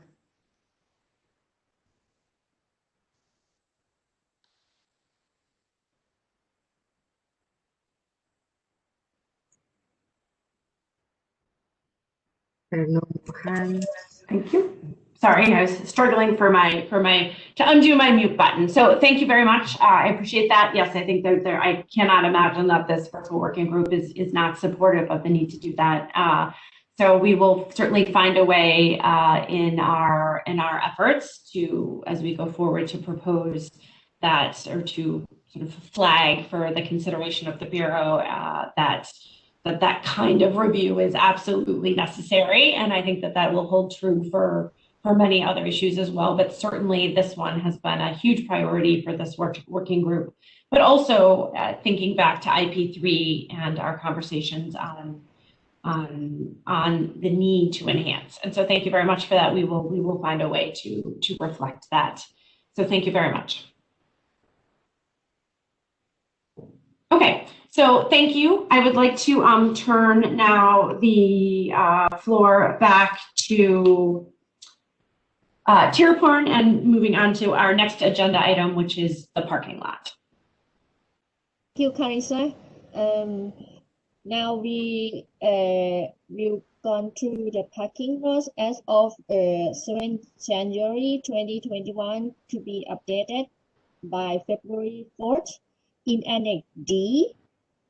As we have discussed several times, we see the parking lot as issues that need further discussion or as mental notes that we do not want to overlook or forget. So the parking lot go forward as part of the virtual working group recommendation for further consideration. But before we send all of the issue in the parking lot forward to the next stage of the process, we want to ask all the owners of the issue whether they will have changes about the issue in the parking lot. So I am going to check with you quickly to see if you want to keep it in the parking lot or delete it.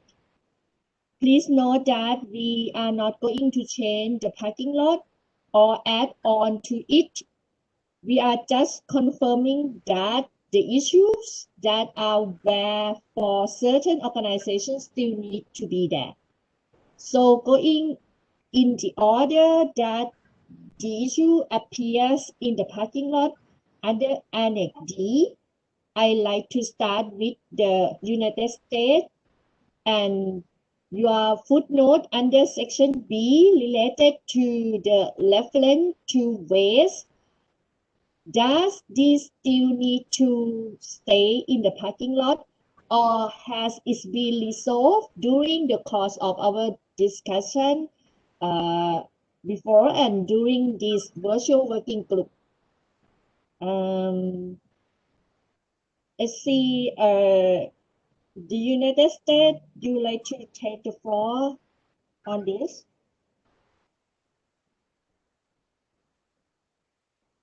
Nalini, could you unmute Andrew? Oh, yes, thank you. Yes, the issue of waste and the references to it, I think are still very much an outstanding issue. So we would appreciate this remaining in the parking lot for now. Thank you. Thank you very much. The next entry is still under section B. This comes from the group of NGO and it is about having national action plans aimed at achieving the targets and indicator for the strategic objective and the issues of concern. Now I would like to ask a group of NGO, does this still need to stay in the parking lot or has it been resolved during the course of our discussion during this virtual working group? The group of NGO who gonna be the representative to answer this question?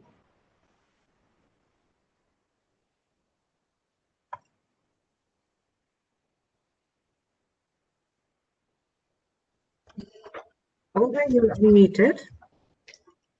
Oh, I'm sorry. I'm sorry. Just could you please repeat? Actually, I was yeah. I'm sorry. Okay, all right. You're looking at Annex D, and under the second, the first one is from US, and the next one is from a group of NGO regarding the National Action Plan that aim at achieving the target and indicator for the strategic objective and issue of concern. Do you still need it in the parking lot or has it been already resolved during the course of our discussion during this virtual working group? Do you still need it or delete it?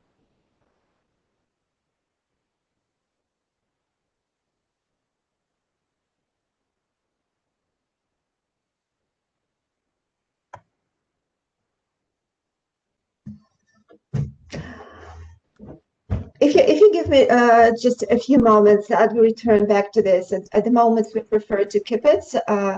But could you please give me a few minutes to reflect? Okay. Thank all you. right. All right. So I will turn to the next one.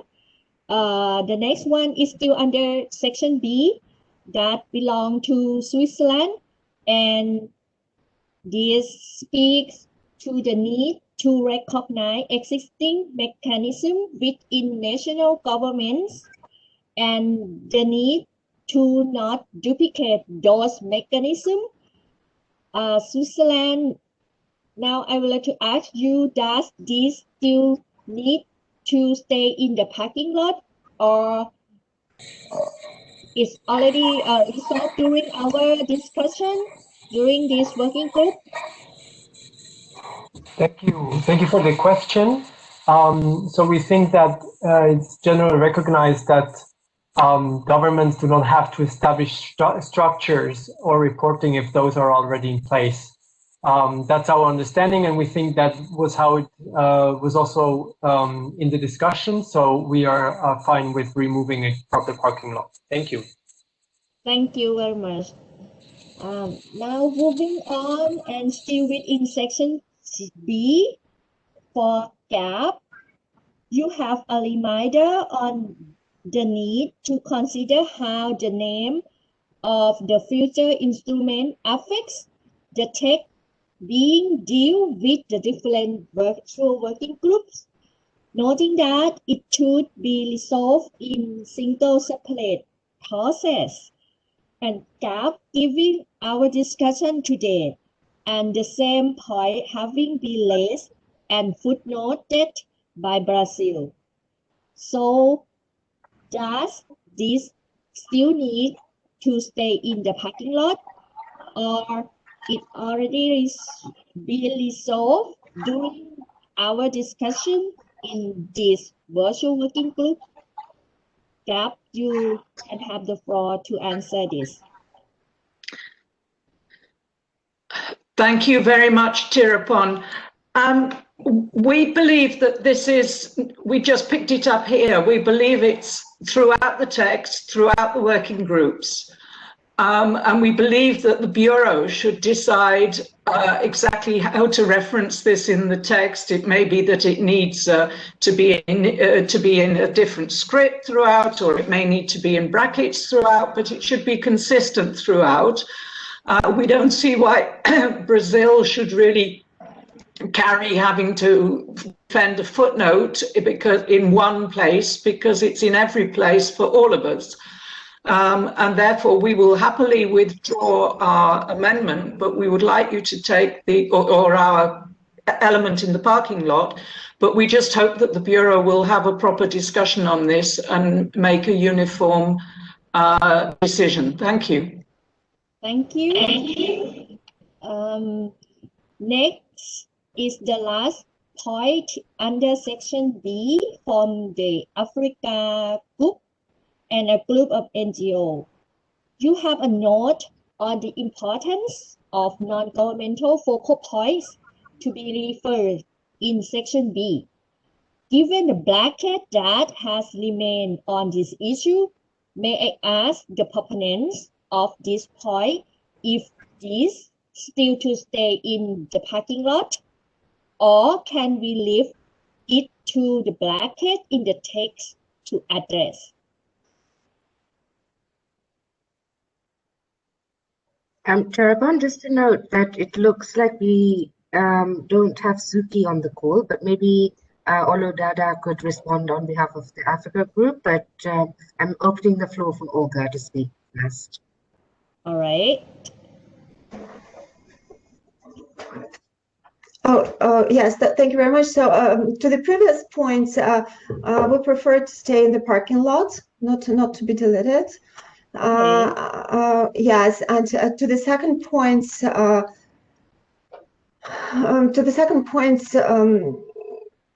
we actually prefer it to be bracketed, but at least to be in the parking lot. Yeah. You mean in the parking lot, or just leave it to the bracket in the text to address? Yes, yes, brackets in the text. Yes. In the text. Yeah. All right. Thank you. Now we turn to section C, paragraph 5 from EU and has stated text related to regional focal points in the context of a paragraph that did not have any existing brackets. Now the section C have been discussed. Does EU need this to stay in the parking lot, or has it been already resolved during our discussion in this virtual working group? EU, you can respond to this.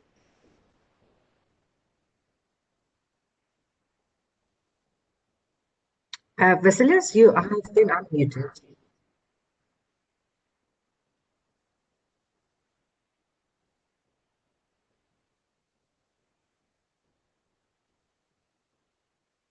Okay, maybe we can come back to Vasilius. Okay, maybe later. So I will go to the next one. Turn our attention to section D. The FAO, ILO, and WHO propose new text to address a gap in the representation of the Bureau. We know that this issue is one that needs further discussion, and so we will leave this one in the parking lot. This is, I think, this is satisfied for FAO, ILO, and WHO. Am I correct?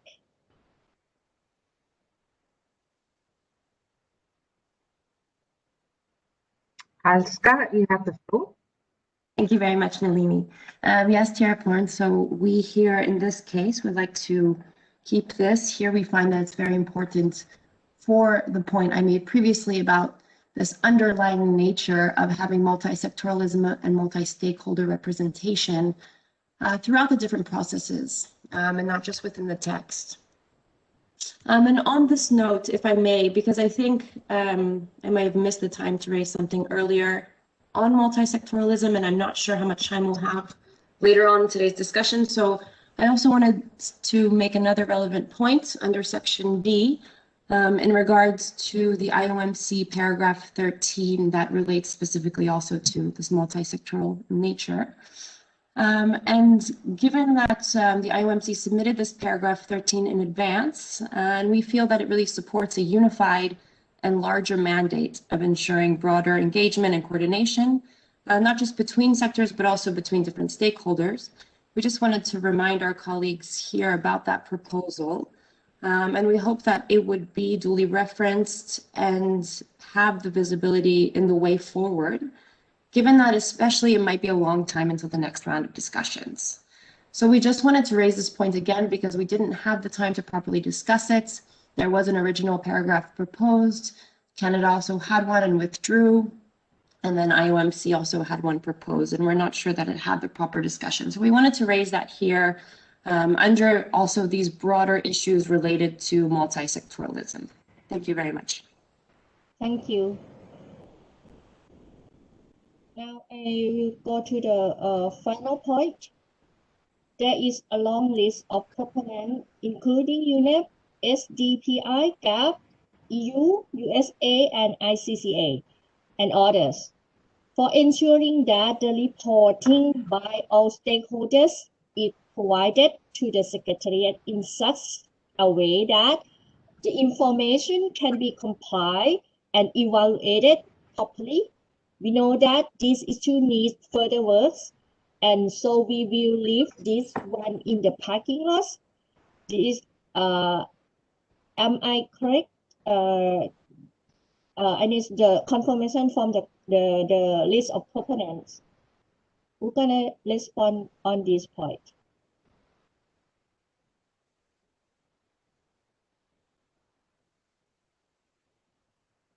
So if we keep the silent procedure, so I mean you all accept this. Now I would like to turn to the previous point. Yeah, in Terrapon, just quickly, Vasilius has written in the chat box that the EU member states are fine with removing proposal from the parking lot, since there was an extensive discussion in the group on section C. So I think we can move forward then. Okay, and also the EU support the proposal of Iomc on section D, paragraph 13, that we will I'm not sure, Carissa, on this point, we already discussed, right? We did, and I think we can find a way. I think it supports, I think, their earlier intervention on our conversation about sort of figuring out how to enhance the need for increased stakeholder and multi-sector participation. So, or enhancement. So I think, or engagement, I'm sorry. So I think we can find a way forward on that. I don't see that as a problem. So thank you. All right. I think now I will close this agenda item on the parking lot, because we already gone to everyone and confirmed with everyone who is the owners of the issue in the parking lot. And thank you for your cooperation and your confirmation. And now we can review some load of the issue of in the parking lot. And so we move forward this to the next process of the sound management of the chemical and waste beyond 2020, whatever IP4 or whatever process that will be next. Okay, thank you very much. I return the floor to the next agenda item.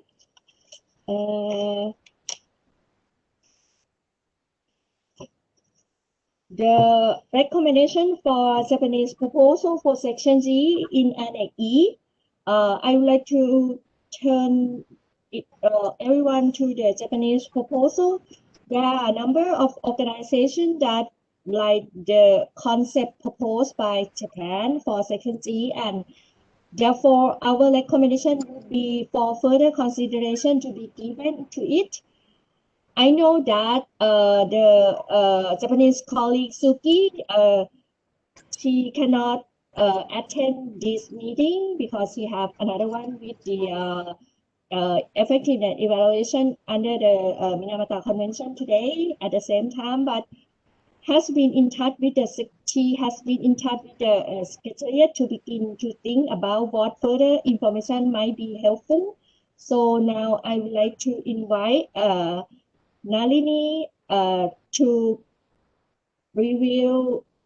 please review for the virtual working group what has been suggested that we might want to consider between now and the next stage of the process. Nalini, you can have the floor.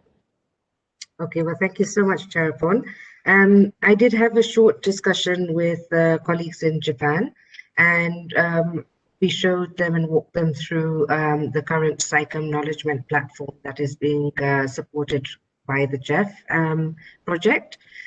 We will look and explore for possibilities of using that platform or something similar for the proposed online surveys, platform for sharing information, etc. So that then, and that would feed into and respond to the proposal from Japan. So if that's suitable for you, we will go ahead and explore that possibility. And of course, when we know what the next steps are to take this proposal forward, or at IP4 or ICCN5, we can give some feedback. And it's more to do with the platform itself and possible reporting module. Thank you. Thank you, Nalini. That seems like a reasonable request to you that makes sense to enable us to take a more informed discussion at IP4 or at the next stage of the process. Please do that work. Finally, we are ready to look at the compilation of our work, starting with Section G. I'd like to turn the floor over to the Carissa to review the Section Z.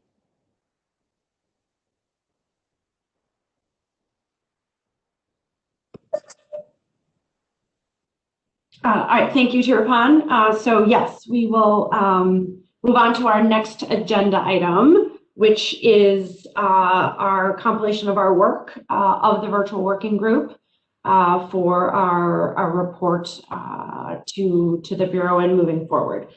So I'd like to talk a little bit about sort of how we see this working. We're going to open the conversation with Section G.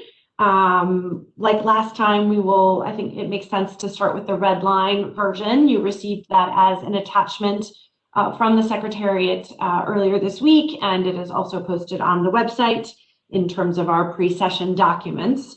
So we're going to start by reviewing sort of small number of corrections or elaborations that we made to Section G at the last meeting to ensure that Section G is as we would like it to be. I think we sort of thought we were there at our last meeting, but you did have some further small changes that you wanted to see. So we will run through those quickly to make sure that we captured those as we had them. I want to just remind you before we start this process that we're concluding our work on these sections. We do need to move them forward.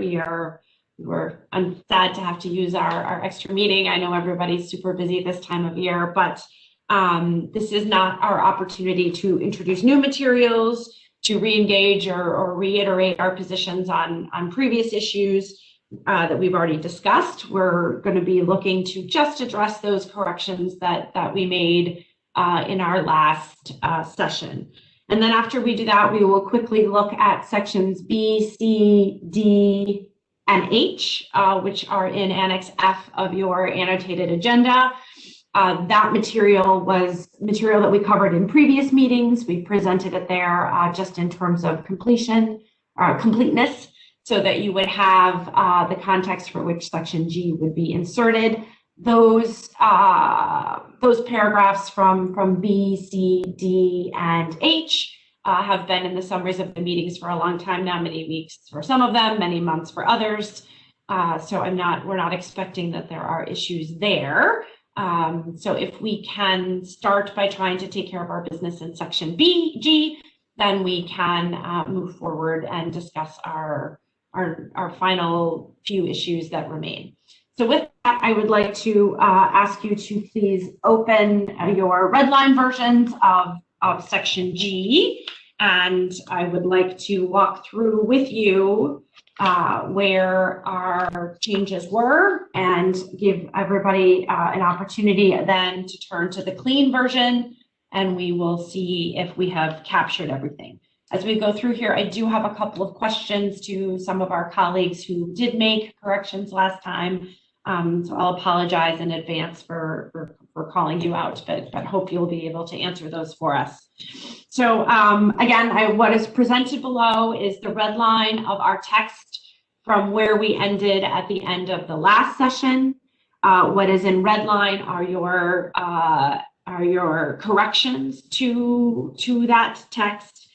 Again, we have kept the same paragraph numbers that we have been using for this section from the beginning, but of course, as we move forward, those paragraph numbers would change. So right now, just for purpose of consistency, you will see them here.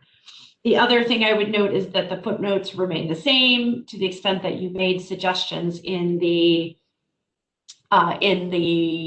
corrections in the previous meeting.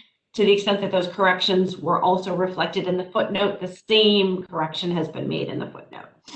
So starting with Section G and the title in paragraph 1, the EU kindly reminded us that it had made a proposal that had received support for changing this to taking stock of progress as opposed to mechanisms for.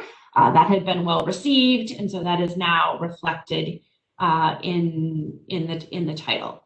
In paragraph 1, we had a healthy discussion about encouraged versus invited. There were strong views on each side. So again, I believe this was a proposal from the EU. The EU had some support. They also had there was also others who felt that invited was a better choice. We are not going to resolve that issue in our view today. And so you will see in the text in brackets that we have included invited. Moving down to the next slide, the next spot, you will see challenges in brackets. This was a proposal from the government of Iran, as I recall, and it was a replacement for shortcomings, as we understood it. Shortcomings had been a word choice, I believe, presented by Switzerland in one of our very early meetings in December. So at the end of this paragraph, Michelle, I'd like to come back to you and ask if Switzerland would be comfortable with replacing shortcomings with challenges. I believe they do convey the same concept. And of course, there's a history of gaps and challenges going together. So perhaps that will be convincing to you. We made the change, the grammatical error presented by GAP, I believe, to deal with the verb problems with scaling up. And let me just check my notes and see if there's anything else in paragraph 1. So that, I believe, captures all of the changes to the title and to paragraph 1. So again, we do not want to relitigate or rehash the conversations that we had. These were corrections that were proposed. I believe we have actually accurately captured what we needed. So to the extent that we have, then we would again request that you not intervene in support. And I would like to quickly turn the microphone over to Michelle from Switzerland to see if Switzerland is comfortable with replacing shortcomings with challenges. And if not, they could both remain in brackets. Switzerland, you have the floor. Thank you, Carissa. Yes, we are comfortable with this replacement. We think we can be flexible here, conveys the same main message. So yes, thank you. Thank you for your flexibility, Switzerland, much appreciated. So I would like to briefly open the floor and see if there are any concerns with the way that we have captured the corrections that you offered us at our last meeting.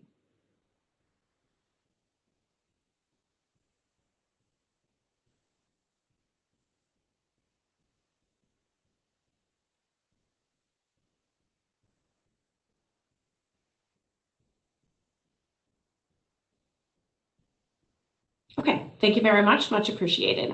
A great start. If I could move to paragraph 2, Alex, please, would you flip the slide for us? Thank you so much. Oh, so that's interesting. I guess I didn't realize the header was going to stay. All right, so moving on past the header, looking at paragraph 2, we had a couple of small corrections to this paragraph. During the discussion, it was very clear that nobody liked the words consideration. That was a proposal that Tirpan and I had put in very early in the process.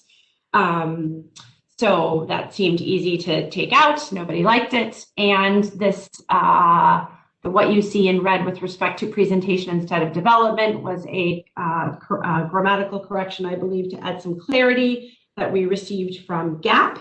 And again, as I mentioned earlier, the corresponding correction would be made in the footnote as well.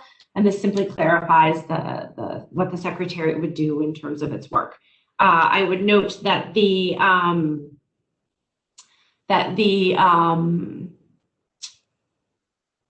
conversation that we had last time was very much around analysis and what the Secretariat would do.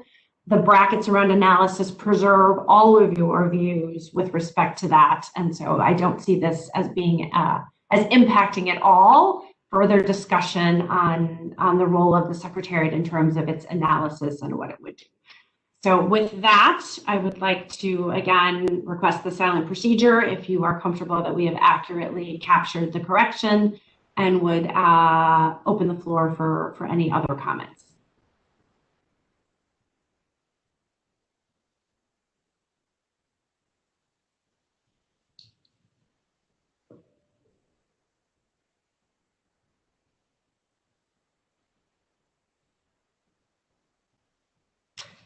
Thank you very much. So far, so good. I'd like to move to paragraph 3, which is on the next slide. Paragraph 3, it goes to the information provided by the stakeholders. And I believe, I hope I'm not misremembering, that this was that what you see in front of you in red was a suggestion from Brazil that got support from many on clarifying the importance of all of the aspects of implementing the Beyond 2020 framework and in fulfilling the vision, but that it's not limited to the vision, because I believe got a lot of support from most of you. So I would just, is there anything else in this paragraph? No.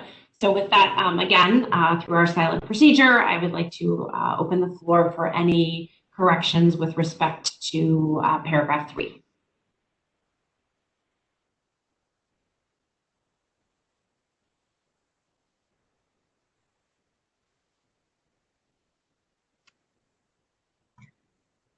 We have Andrew Clark from the US. Thank you. Yes, thank you, Nalini. It's a small note, but just flagging that I think most places in text where we're referencing the Beyond 2020 instrument, we use the word instrument instead of framework, recognizing, of course, that once we have an agreed name, that would probably replace this text. Thank you.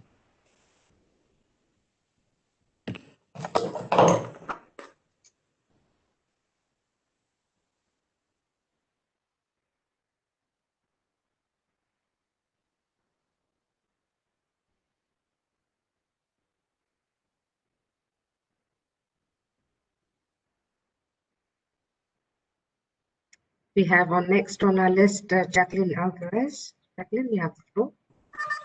Sorry, I just realized that I spoke and I was on mute, so I apologize for that. Jacqueline, if I could just, before you go, I do believe that just looking quickly through our text that the US is correct. I should have caught that myself, my apologies.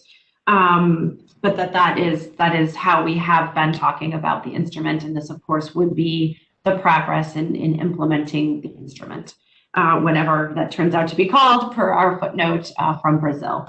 So thank you, US, appreciate that correction. Jacqueline, can I turn to you?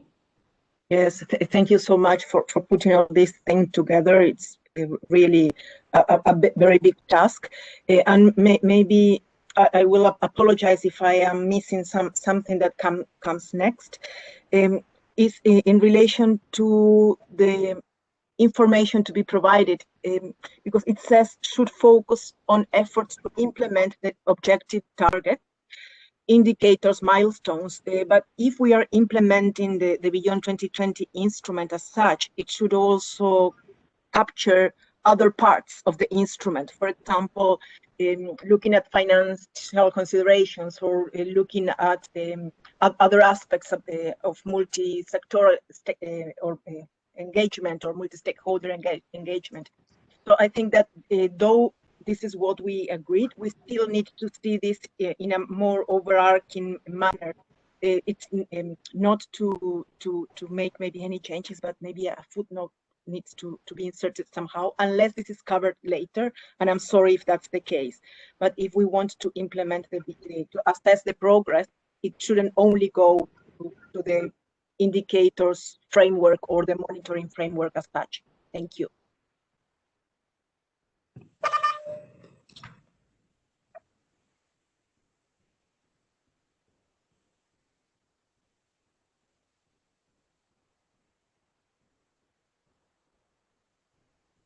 Thank you. Okay, if that concludes our list for this, yes, I think that I hear you. I think this is.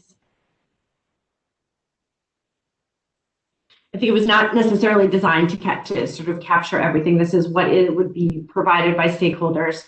I guess in my view, and you can sort of see what we think, but we do have the parking lot comment, which was, I think, widely supported by all, that there will need to be some sort of guidance template. There were a wide range of views when we had that conversation about ensuring that what goes to the Secretariat for its compilation and other efforts would benefit from some sort of I don't want to say standardization, but some sort of consistency in information, and that template and guidance would cover that. So why don't this might be a good place to put a footnote to that reference in the parking lot and the need to develop some sort of guidance and template to do that, which then would allow, of course, everything to be introduced. I don't know how that sort of reporting process will work, and of course it does need further attention. So Jacqueline, thank you for your intervention, and if that is a satisfactory answer for you, then we would place a footnote that references the discussion on the parking lot with respect to providing some sort of guidance or template to stakeholders with respect to their reporting. Oh, yes, it's fine. Thank you. I wrote it in the chat. Yes, thank you for that. Much appreciated. You can just give me a second. Let me take a little note to myself.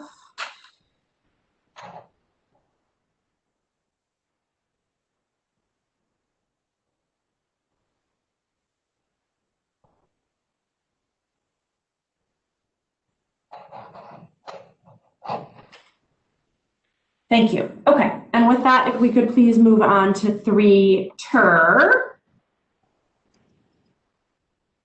3-ter, I would just call attention, I think, first to the addition, which is in red by the International Conference. Again, I believe this perhaps might have been a proposal from Brazil, and it was designed to provide some clarity to ensure that it's clear who does that review. So that is our first correction that we talked about at our last meeting, and you will note that also we have revised the footnote and to ensure that the overall recommendation, should there be one, to have an ad hoc or a periodic review group would actually apply to the whole section and not simply to what used to be subparagraph C. So we've moved this up. That was our discussion at our last meeting, that moving the footnote earlier in the text would then ensure that it was the entire section and not just what I believe used to be subparagraph C of paragraph 12. And then at the very last edit, I just simply moved A instead of H because alphabetical order, it offended my sensibilities. So other than that, I think those were the only corrections we made to 3-ter. And again, using our silent procedure, I would like to open discussion on 3-ter.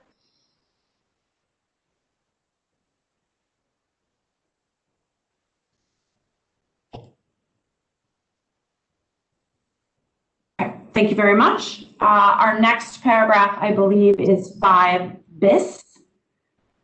Okay, so sorry, we have turned up. Jill Hannah. So, thank you very much. Sorry, just to ask for the floor so late on 3-ter.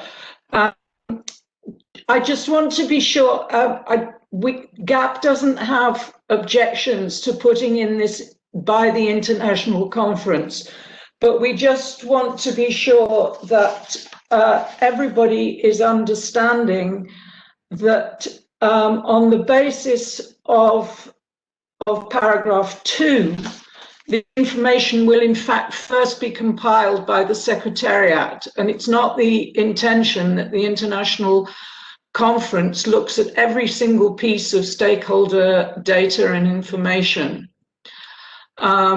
because that I think was our concern earlier about putting the international conference in here. But if we think of this as a logical sequence in which information is provided to the Secretariat, and here it's telling us that that information must be publicly available. The Secretariat does the compilation, it makes the report to the international conference, and that's the basis on which the review happens. We don't have a problem with this phrase here. It's just that by linking back to the stakeholder data at this point, it may sow a bit of confusion with paragraph 2, but if we're the only people who are concerned about that, we will shut up.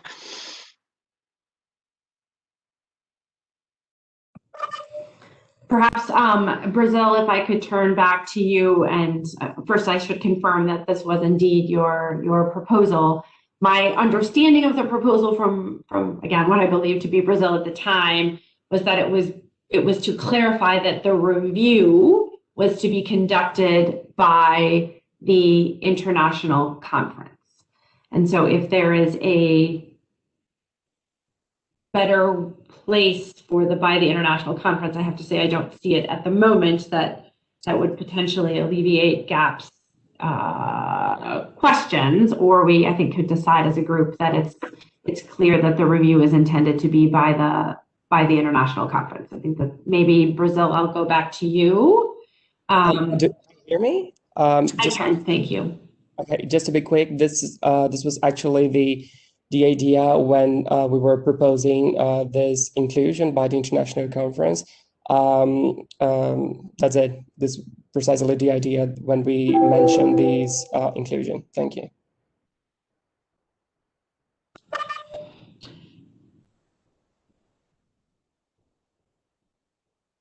Okay, Jill, just to come back to, I guess, again, we're really trying to keep our changes very minimal at this point. We're trying, but if you have an easy suggestion, if there's a place where, you know, if there's an it's as opposed to that would help. If there is, you know, to allow for the comprehensive and the international conferences, comprehensive and cooperative review. I don't know that that helps. And maybe, I guess, Jill, if you don't have a suggestion, I did hear. Yeah, I've got my hand up. Thank you. Yeah. Thank you. I had my hand up, and I thank Brazil very much for the clarification. There would be no possibility of confusion if you put at the end in paragraph 2, presentation of the report to the international conference for its review. You would make it clear that the review was by the international conference, and you wouldn't necessarily, you could repeat it here, but it would then not be of confusion. That seems like a very reasonable suggestion. So just, Jill, I'm going to restate it so that everybody understands it. Going back to paragraph 2, it would read, all stakeholders should provide information related to their implementation efforts to the Secretariat for its compilation, analysis, and presentation of the report to the International Conference for its review.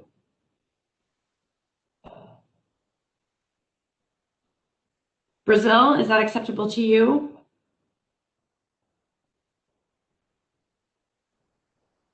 Yes, it is, since our suggestion for inclusion would be to reiterate and make clear, clarify which institution should be in charge of assessing the overall progress. So we wouldn't object to this adjusting paragraph 2.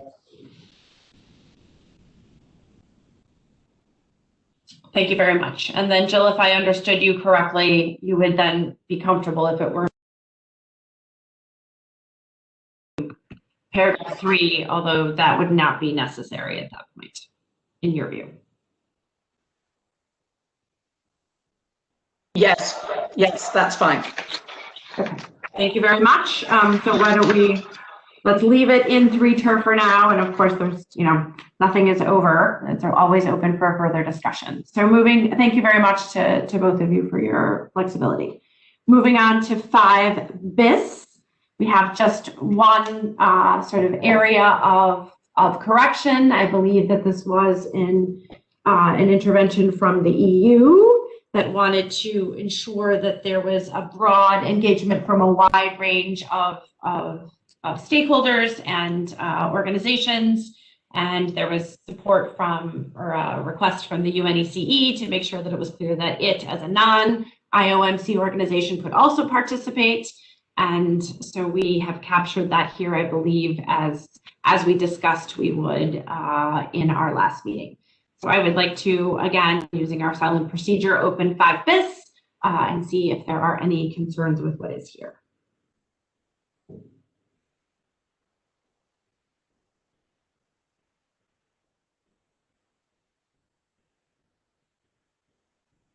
Excellent. Thank you very much. Moving on, so to paragraph 6.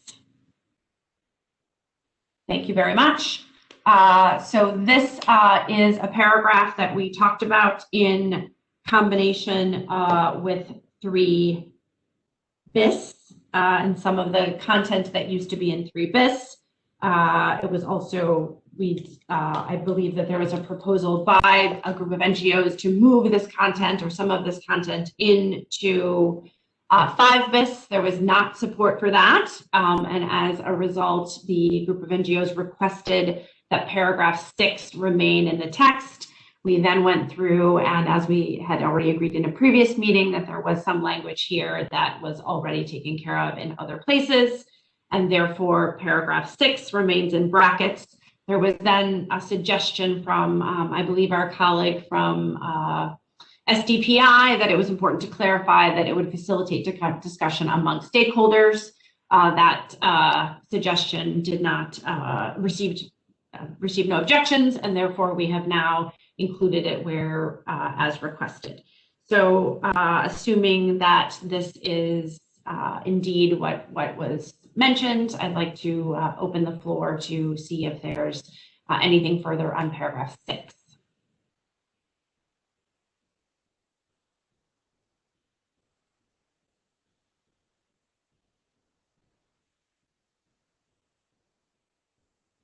Thank you very much. So our next slide goes to paragraph 12, and I guess this is just a good time to remind you that our paragraph numbers are consistent with where they have been. However, as we move forward, we will of course renumber appropriately in our compilation as we move forward. So with respect to paragraph 12, you can see in red the intervention, which I believe was from GAP, that was designed to clarify that the periodicity, which I have a hard time saying, is something that would be left to the international conference, but that we were conveying that it would occur regularly and sufficiently often to provide for the effective assessment. My recollection is that this did not have any further, this had no objections, and therefore you will see that it is currently reflected in red. And then I guess the other change, if you look down below, you will see that we had, as I mentioned when we talked about paragraph 3 ter, that this footnote with respect to should the virtual working group agree at some point to a periodic review committee, that this section would need to be reviewed to be made consistent with the roles and responsibilities of that periodic review committee. It used to just apply in paragraph 12, but because of course it would be applicable to the entire section, we've moved that footnote earlier per our discussion at the last meeting. And so this reflects, and as you saw it in paragraph 3 ter, this reflects that movement of that footnote to an earlier point in the section. So again, using our, so this is something in the chat box.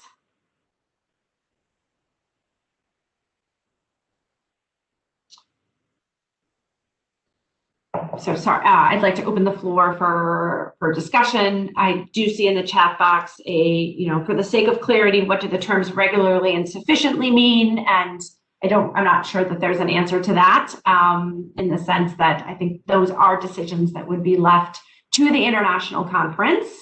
And Nalini, I would have to turn to you to know what that, right now, I believe the current practice is every 3 years, and that has occurred regularly, and that the international conference has suggested that perhaps that is sufficiently often, given that it has not provided any further guidance. But I think there are no definitions, at least as we have discussed so far to date, of what regularly and sufficiently often would mean, but it would leave it to the international conference to make that decision. So I hope that helps. So with that, I would like to open the floor for any corrections to paragraph 12.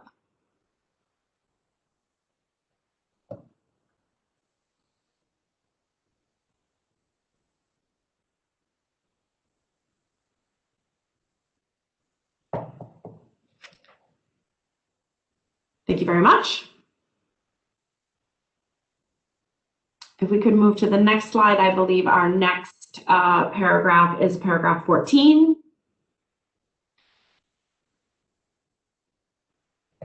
So paragraph 14 has two, sort of generally speaking, two changes in it.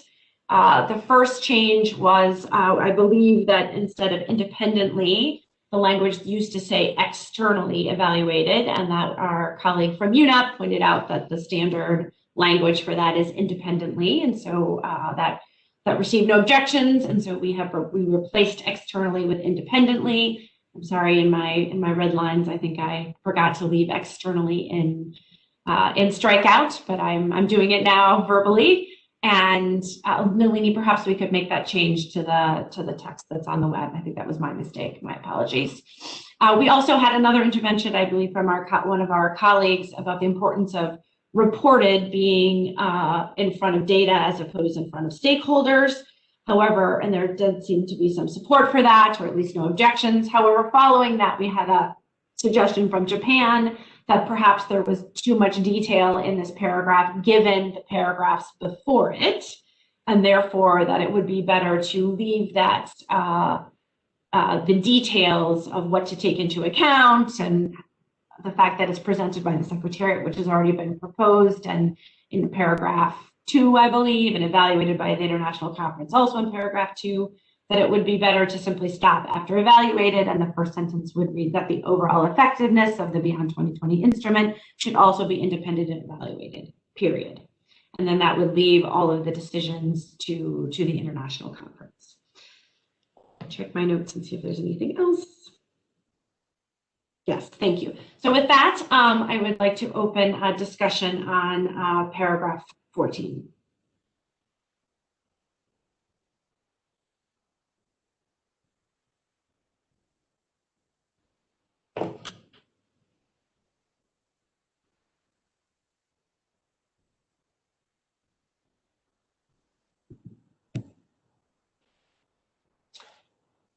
I'll give the floor to Jacqueline Alvarez from UNEP. Yes, thank you very much. And this is I don't have any objections to how the text in front of us is being written or with the brackets. At this moment, I guess you are not going to open them as such, but I have a question on the understanding of effectiveness evaluation. And you might recall, Carissa, that last time UNEP said that we interpreted effectiveness evaluation more in relation to how the instrument is going, and that is still how I read it here in 14. And you were indicating that that was not the spirit. So just to be very clear on what we are agreeing here, effectiveness evaluation means, so that all of us are in the same page. Sorry for bringing this up again, but I still read it with my old eyes. Thanks.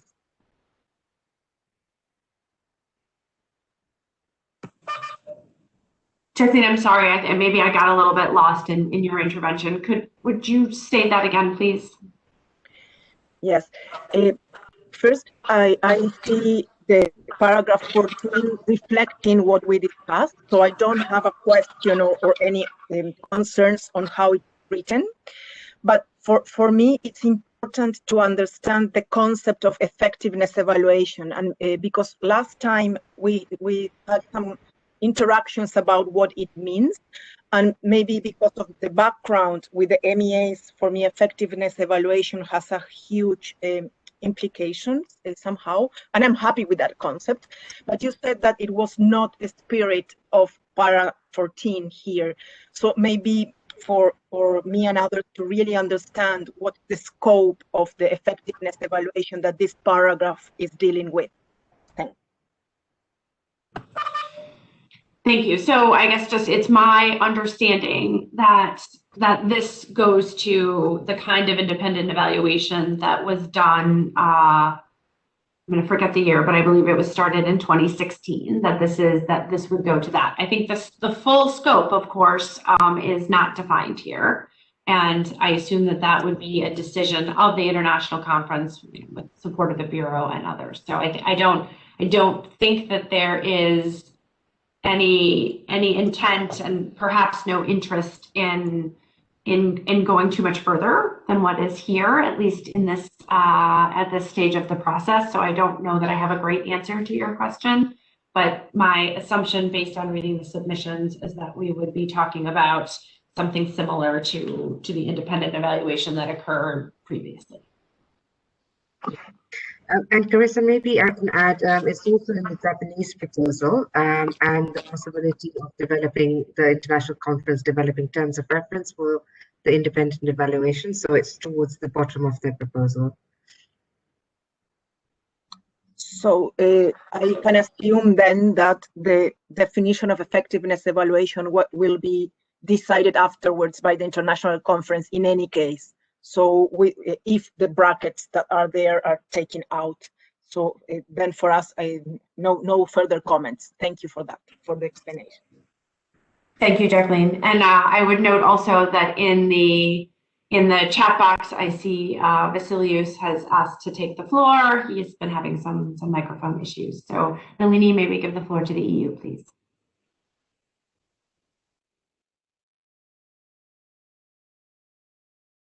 Can you hear me?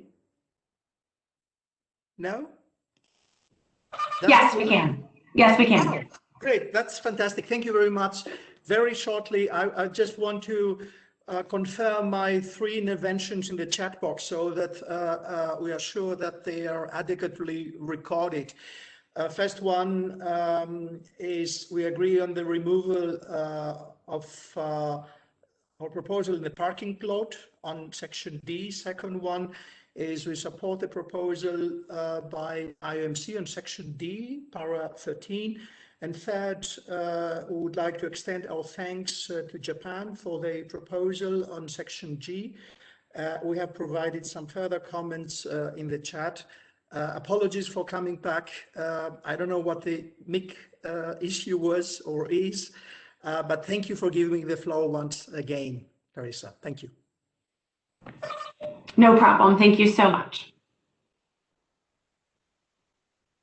Okay, so if that is... We have Olga and Jill.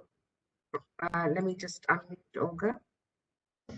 Yeah, thank you very much. So a group of NGOs prefers to keep the deleted text in paragraph 14 as bracketed, because this text contains important information that has to be added, of course. But it is important to ensure that the effectiveness evaluation takes data reported by all SciComm stakeholders into consideration. So we cannot miss this kind of clarification. And overall, if this part of the sentence is kept in brackets, it makes the whole paragraph much better, much more understandable, actually. So we prefer this text to be bracketed instead of deleting it. Thank you.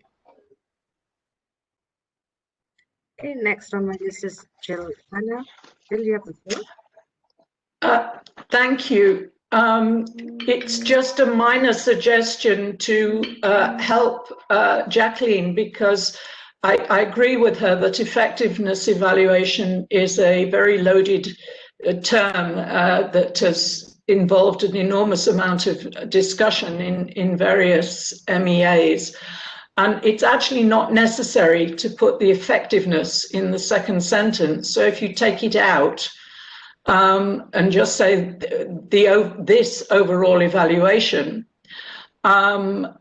it would perhaps avoid the confusion. But I leave that in the capable hands of the co-facilitators. On the point just made by Olga, I think it's important that we show somewhere that the scope of the evaluation report has to be agreed by the international conference. For us, at least, it goes without saying that all inputs would be taken into account. And the bit that you've taken out does kind of interrupt the flow. And makes it difficult to understand what we're talking about. So we have sympathy for taking it out, but we do believe that the whole thing has got to be based on inputs from all stakeholders, and somewhere that needs to be said, but I just think that's the wrong place. Thank you.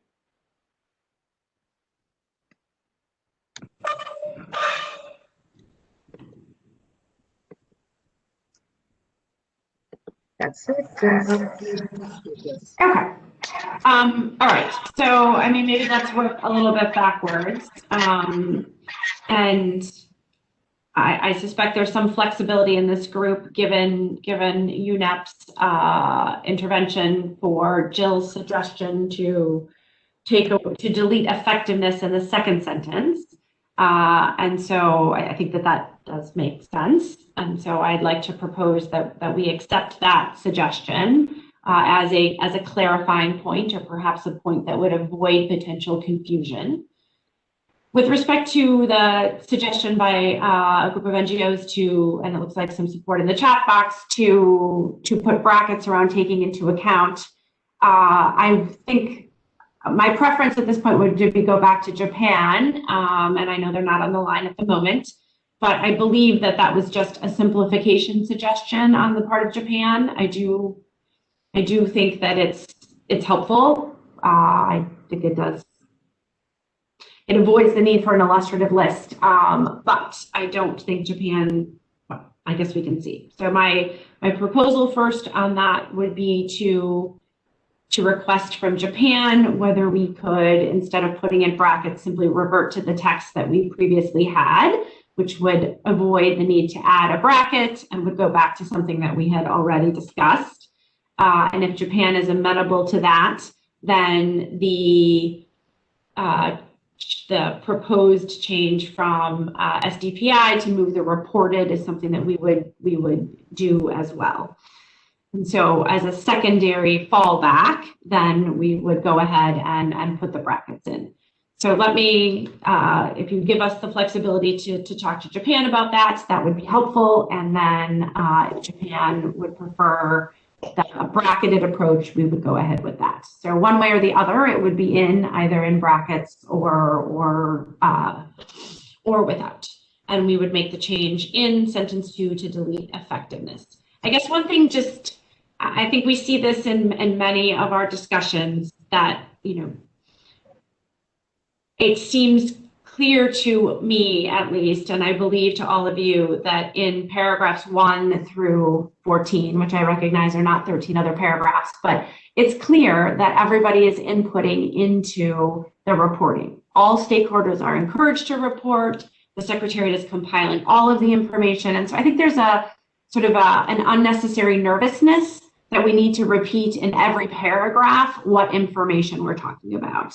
And so if you look, you know, very carefully here, I thought that, and I couldn't for the life of me tell you whose information or whose suggestion it was, but of course, when you talk about the stakeholder reported data and information, it's already clear in the earlier paragraphs that that is everybody's information. And so I would encourage you to look at section G as a whole and think about, you know, how many times we need to repeat the information that we're talking about. So with that, I think we have a proposed path forward, and unless there are any objections, we will, Chairperson and I will consult with Japan. If they are comfortable with removing their strikeout, which I suspect they will be, then the text will reappear as it was with the addition from SDPI. And if they are not comfortable, then we would put it in brackets, and that would include also the addition from SDPI. And we will address the deletion of effectiveness in the second sentence.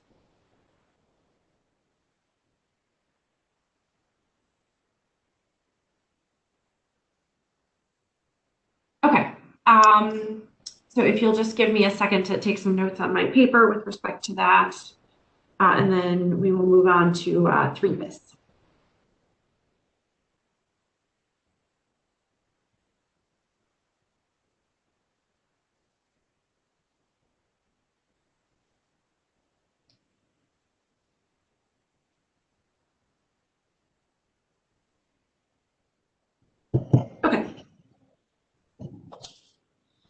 Okay, so moving on to 3 bis. As you know, we spent a lot of time on 3 bis last time. We worked very carefully, I think, through the through the text and to make sure that everybody's views were taken in. I hope that you have all had a chance to look at the summary which we posted on this. It was clear in that summary the views, the outstanding views on 3 bis.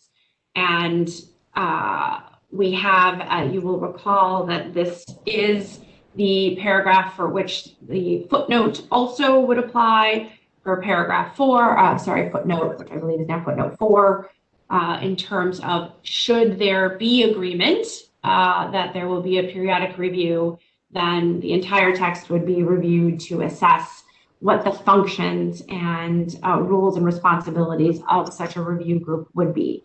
I will note, just looking at the earlier chat box, that there was no support from any of the stakeholders that intervened for this paragraph.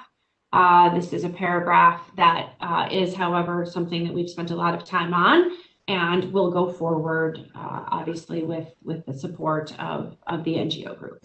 And so, Olga, I noticed you had some earlier comments in your chat box, and we will, of course, give you the floor to discuss that. I would just note that this paragraph now does capture what we had discussed in previous meetings, and I think we will be resistant to the idea of going back and just putting in the unrefined text that used to exist in A through E. We eliminated much of that many, many meetings ago, and we have used this paragraph to capture what the interests were of the NGO group. So with that, I don't want to preempt your intervention, but I'd like to make sure that we are clear that we are using this process today to correct mistakes, but not to go back and reopen discussions. And this was a very significant discussion in our last meeting. So with that, Nalini, could we open the floor for comments? And I assume we will certainly be giving the floor to Olga, but if there are others, please raise your hands. Thank you.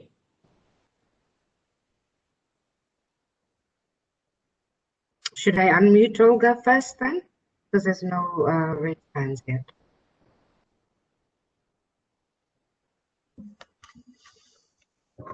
Yeah, so thank you very much. And I actually already made my intervention on this. And so thank you very much for keeping our suggestion here in brackets. And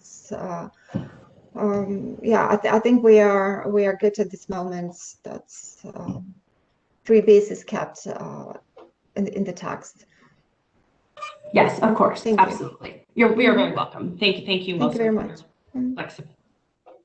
Okay, so thank you, much appreciated. And with that, this concludes our, I'm sorry, Nalini, just to confirm, you said there were no other hands, correct?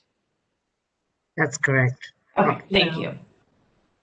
Okay, so with that, now that we have gone through that, I would like to ask everybody to take your clean text out. The clean text reflects, obviously does not, sorry, let me start over. The clean text does not review the very small number of changes that we have just discussed that will be made before this text goes forward to the Bureau and the President. So keeping that in mind, one of the other assignments that you gave to us in the last meeting was to consider a reordering of the paragraphs to make a little bit more sense in how they appear. The order that they've appeared in section G has been based on the difficulty that we've had in reaching agreement on them and the amount of time that we had to come back to some of the paragraphs to make sure that it did indeed reflect the views of the virtual working group. However, you then asked us to take another look at it as your co-facilitators to see if we could put it in an order that seemed to make sense. So what you have in front of you in the clean text is our views on that reordering. And you have a note from us in the top in italics that tells you what we were doing. So what we would like to do is just note that we are open, of course, and in your hands as to what order this would the paragraphs would appear in. So we have tried to move from the general to the specific. We have tried to keep things that seem to go together. And I believe, as was requested by, sorry, now I can't actually remember, there was a sense that at the end that things that related to institutional arrangements, such as 3bis and paragraph 6, which goes to issues of concern, and paragraph 14, which talks about the overall evaluation, that those would come together and be kept together at the end of the paragraph. So we heard the request. Whether we have met your hopes and expectations, I don't know, but we'd like to take a minute to just give you a chance to look through the clean text and to offer your views to us of whether this order now reflects a little bit more what you would like it to. So with that, Nalini, maybe we can just, excuse me, maybe we can just give folks a minute to look through the order and then open up the floor Again, not going back on substance, but simply on the ordering of the paragraphs.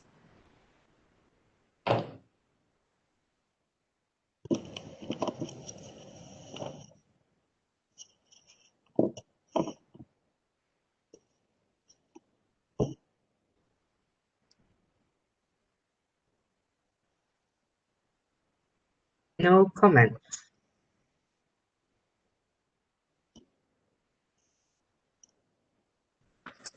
Rapana, I'm not sure if we should assume that means we did a good job or everybody's afraid to say that we did a bad job. I'm not sure. I think given the timing and that we are actually on time in our meeting, I'm going to hope that that means you agree with the ordering. So with that, I would like to close the discussion on section G. This has been a very lots of discussion around this section. We really appreciate everybody's flexibility and your willingness to accommodate everybody's views. So thank you very much. We will make the few small corrections that we discussed today, and we will then incorporate section G into our compilation of our review. So with that, could we go to the next slide, please? And we will be moving to Annex F. Annex F is literally a cut and paste of our summaries that reflect our discussion and where we ended with each of the individual sections. So you will recall, and I'm sorry, I meant to actually take some notes on when we talked about all these sections, but we have had, I think, perhaps too many meetings for any of us to remember anyway. So what is in front of you is there has been no edits and no changes made by the co-facilitators to where you ended your discussion on these sections. So section B remains the 5 paragraphs that we talked about in one of our very early meetings. It has all of the brackets for areas where we agreed further discussion is needed or where we weren't able to share a common view. It also, of course, has some of the outstanding bigger issues that come up in many of the paragraphs.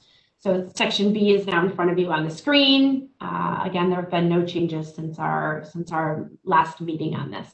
Going to the next slide, it is section C. Section C, as you know, Alex, will you flip us one slide, please? Thank you so much.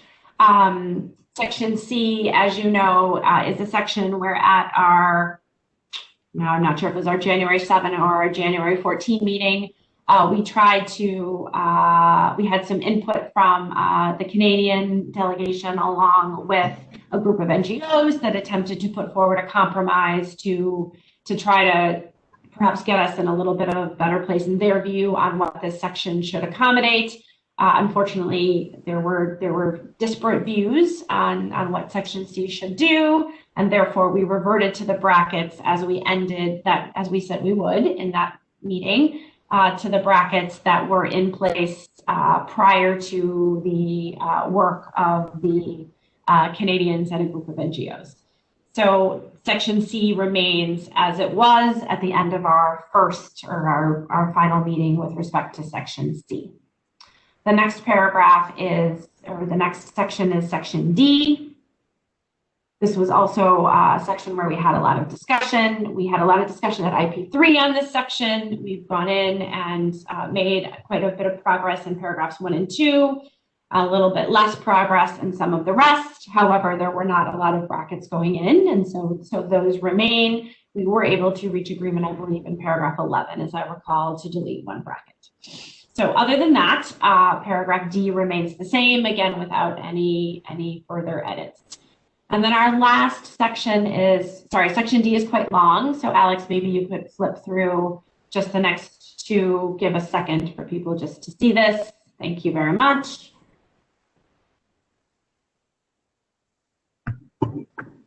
And then our last section is section E, which I believe is on the next, oh, no, not yet quite. Ah, thank you. Is section E, and we discussed section E earlier today. We have a path forward on that, and we will be incorporating your recommendation to the Bureau and the President on that into this part of the text. And then we will move to section G, which is here, the red line version. Oh, we didn't even put it in. Good for us. Correct. Okay. Then we will be inserting section G as we just discussed. And then, if you'll, Alex, thank you. The next slide is section H, and that reflects the end of our discussion, I believe, either on December 17 or January 7th. And again, we have made no changes to where we ended up or where you ended up as a group at the end of that discussion. So I'll take a minute just to pause and see if there's any comments from the floor. And then we can talk a little bit about sort of how this all comes together.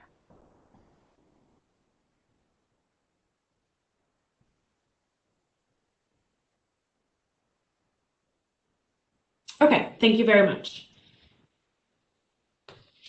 So before we close today, which Tirupon is going to do for us, I think so we have talked through today what our recommendations from this virtual working group will be going forward.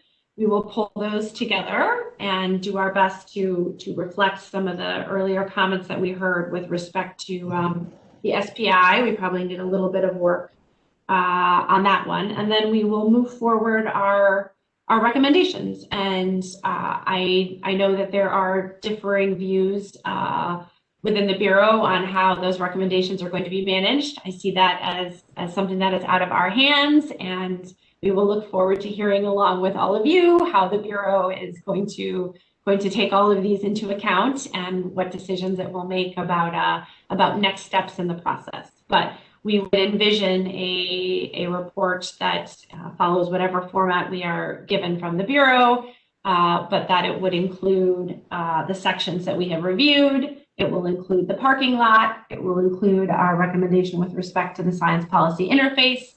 It will include the Japanese proposal. And let me just check our annotated agenda today, see if there was anything else.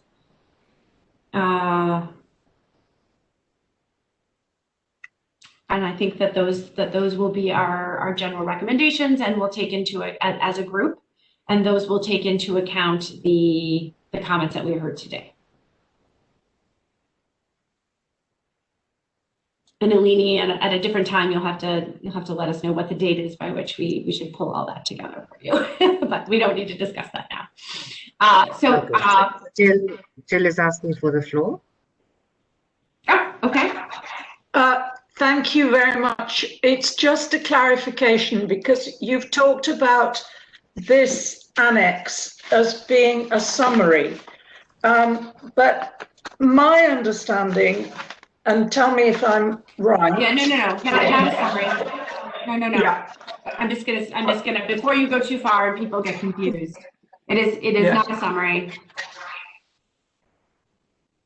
Okay, so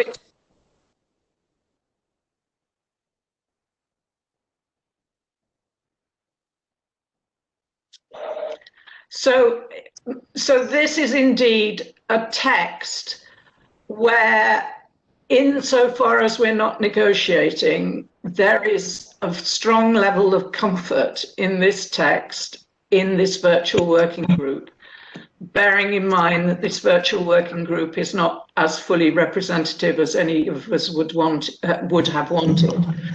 And that, it seems to me, is a pretty good achievement. But as long as that's what it is, then I'm happy. Thank you.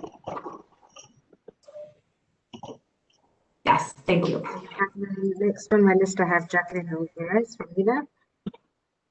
Oh yes, mine is a very, very minor comment, but I saw when you were presenting these last sections that, for example, there is still the need to revise for consistency. So in one of the paragraphs, you have focal points, and you have national focal points, you have technical and political, which are in brackets, but all of that is very confusing because the question will come, what is a political focal point?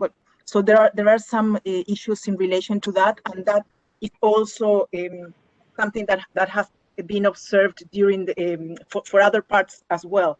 So maybe because this is the agreed text somehow, or what we feel comfortable with submitting, but there is still need to work on some areas. It was just that. Yes, I want to just very quickly just preempt, I believe, what will now be a long and range of hands raised. So to be clear, we have been asked, as I understand it, for recommendations to make further progress with respect to the sections that were assigned to us in our mandate, along with a few other things. And that those are recommendations that we were asked to make as much progress as we could. Progress was loosely defined, and that there are like focal points is but one of 50 examples of areas where further work is needed, which is why in the recommended text, which is what we were asked to look at, those brackets remain, and those brackets indicate that further work needs to be done on those issues. So to use Jacqueline's example, and again, there are brackets throughout this text. Those brackets represent areas where further discussion is needed. And so I think we would be a huge mistake to go through at this point and try to identify all of those things. They've been provided for quite a while. So I'm just seeing at the Bureau decision there would be a hiatus. I'm not sure, Rory, that's I think, Rory, that's not what we're talking about. So I'm gonna move past. But that the differences of opinion and views are reflected in the brackets. We have agreed, and in some cases that they are differences of views, and in some places they are simply an indication that more consideration needs to be given. So yes, these are recommendations from the virtual working group to the Bureau with respect to the mandate we were given.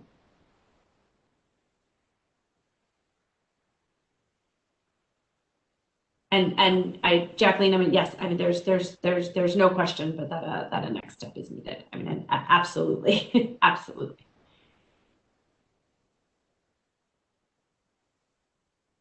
So perhaps, Carissa, maybe I can just speak a little bit to Rory's point, so that just for the benefit for all of the participants of what is going to be happening. We agreed that we would complete the work of the virtual working groups as scheduled. So the last meeting of the virtual working groups is going to be next week on Wednesday, which is on financial considerations. After that, there will be a pause, and a document will be prepared for the Bureau to consider in terms of the lessons learned, how to make these groups and virtual work more inclusive, and to increase the participation, ensure all the regions and sectors are participating, and different time zone issues, etc., etc.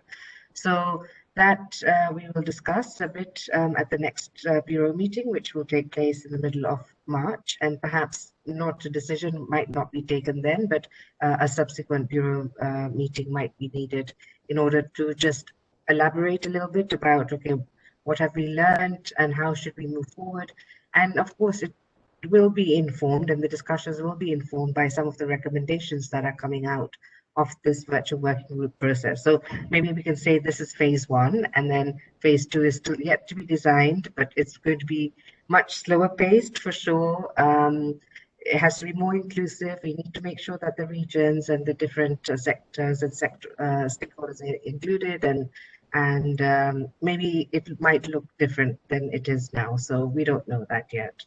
So I hope that clarifies to Rory's point, and then also for the benefit of the colleagues on the phone. Yes, thank you very much. Absolutely. So I think with that, I'm going to turn it over to Chirapan, and perhaps just from my point to offer a quick thank you to everyone for your participation and your flexibility, and my appreciation for your support of us as co-facilitators and your excellent contributions. And with that, may I turn it over to you, Chirapan? All right. Thank you very much, everyone. Finally, we are finished. And Carissa and I would like to express our sincere appreciation for your time and your energy over the past few months. Our group was given a very big mandate, and we really appreciate how many hours this virtual working group has put into make sure we could meet the expectation of the President and the Bureau. We hope that you all are happy with the outcome. We think the spirit of this group has been very good, and we look forward to seeing how our work will be taken forward. And thank you once again, and we wish you all are well and safe. Until we see you again, please take care. สวัสดีค่ะ Bye bye. Good night. Thank you very much.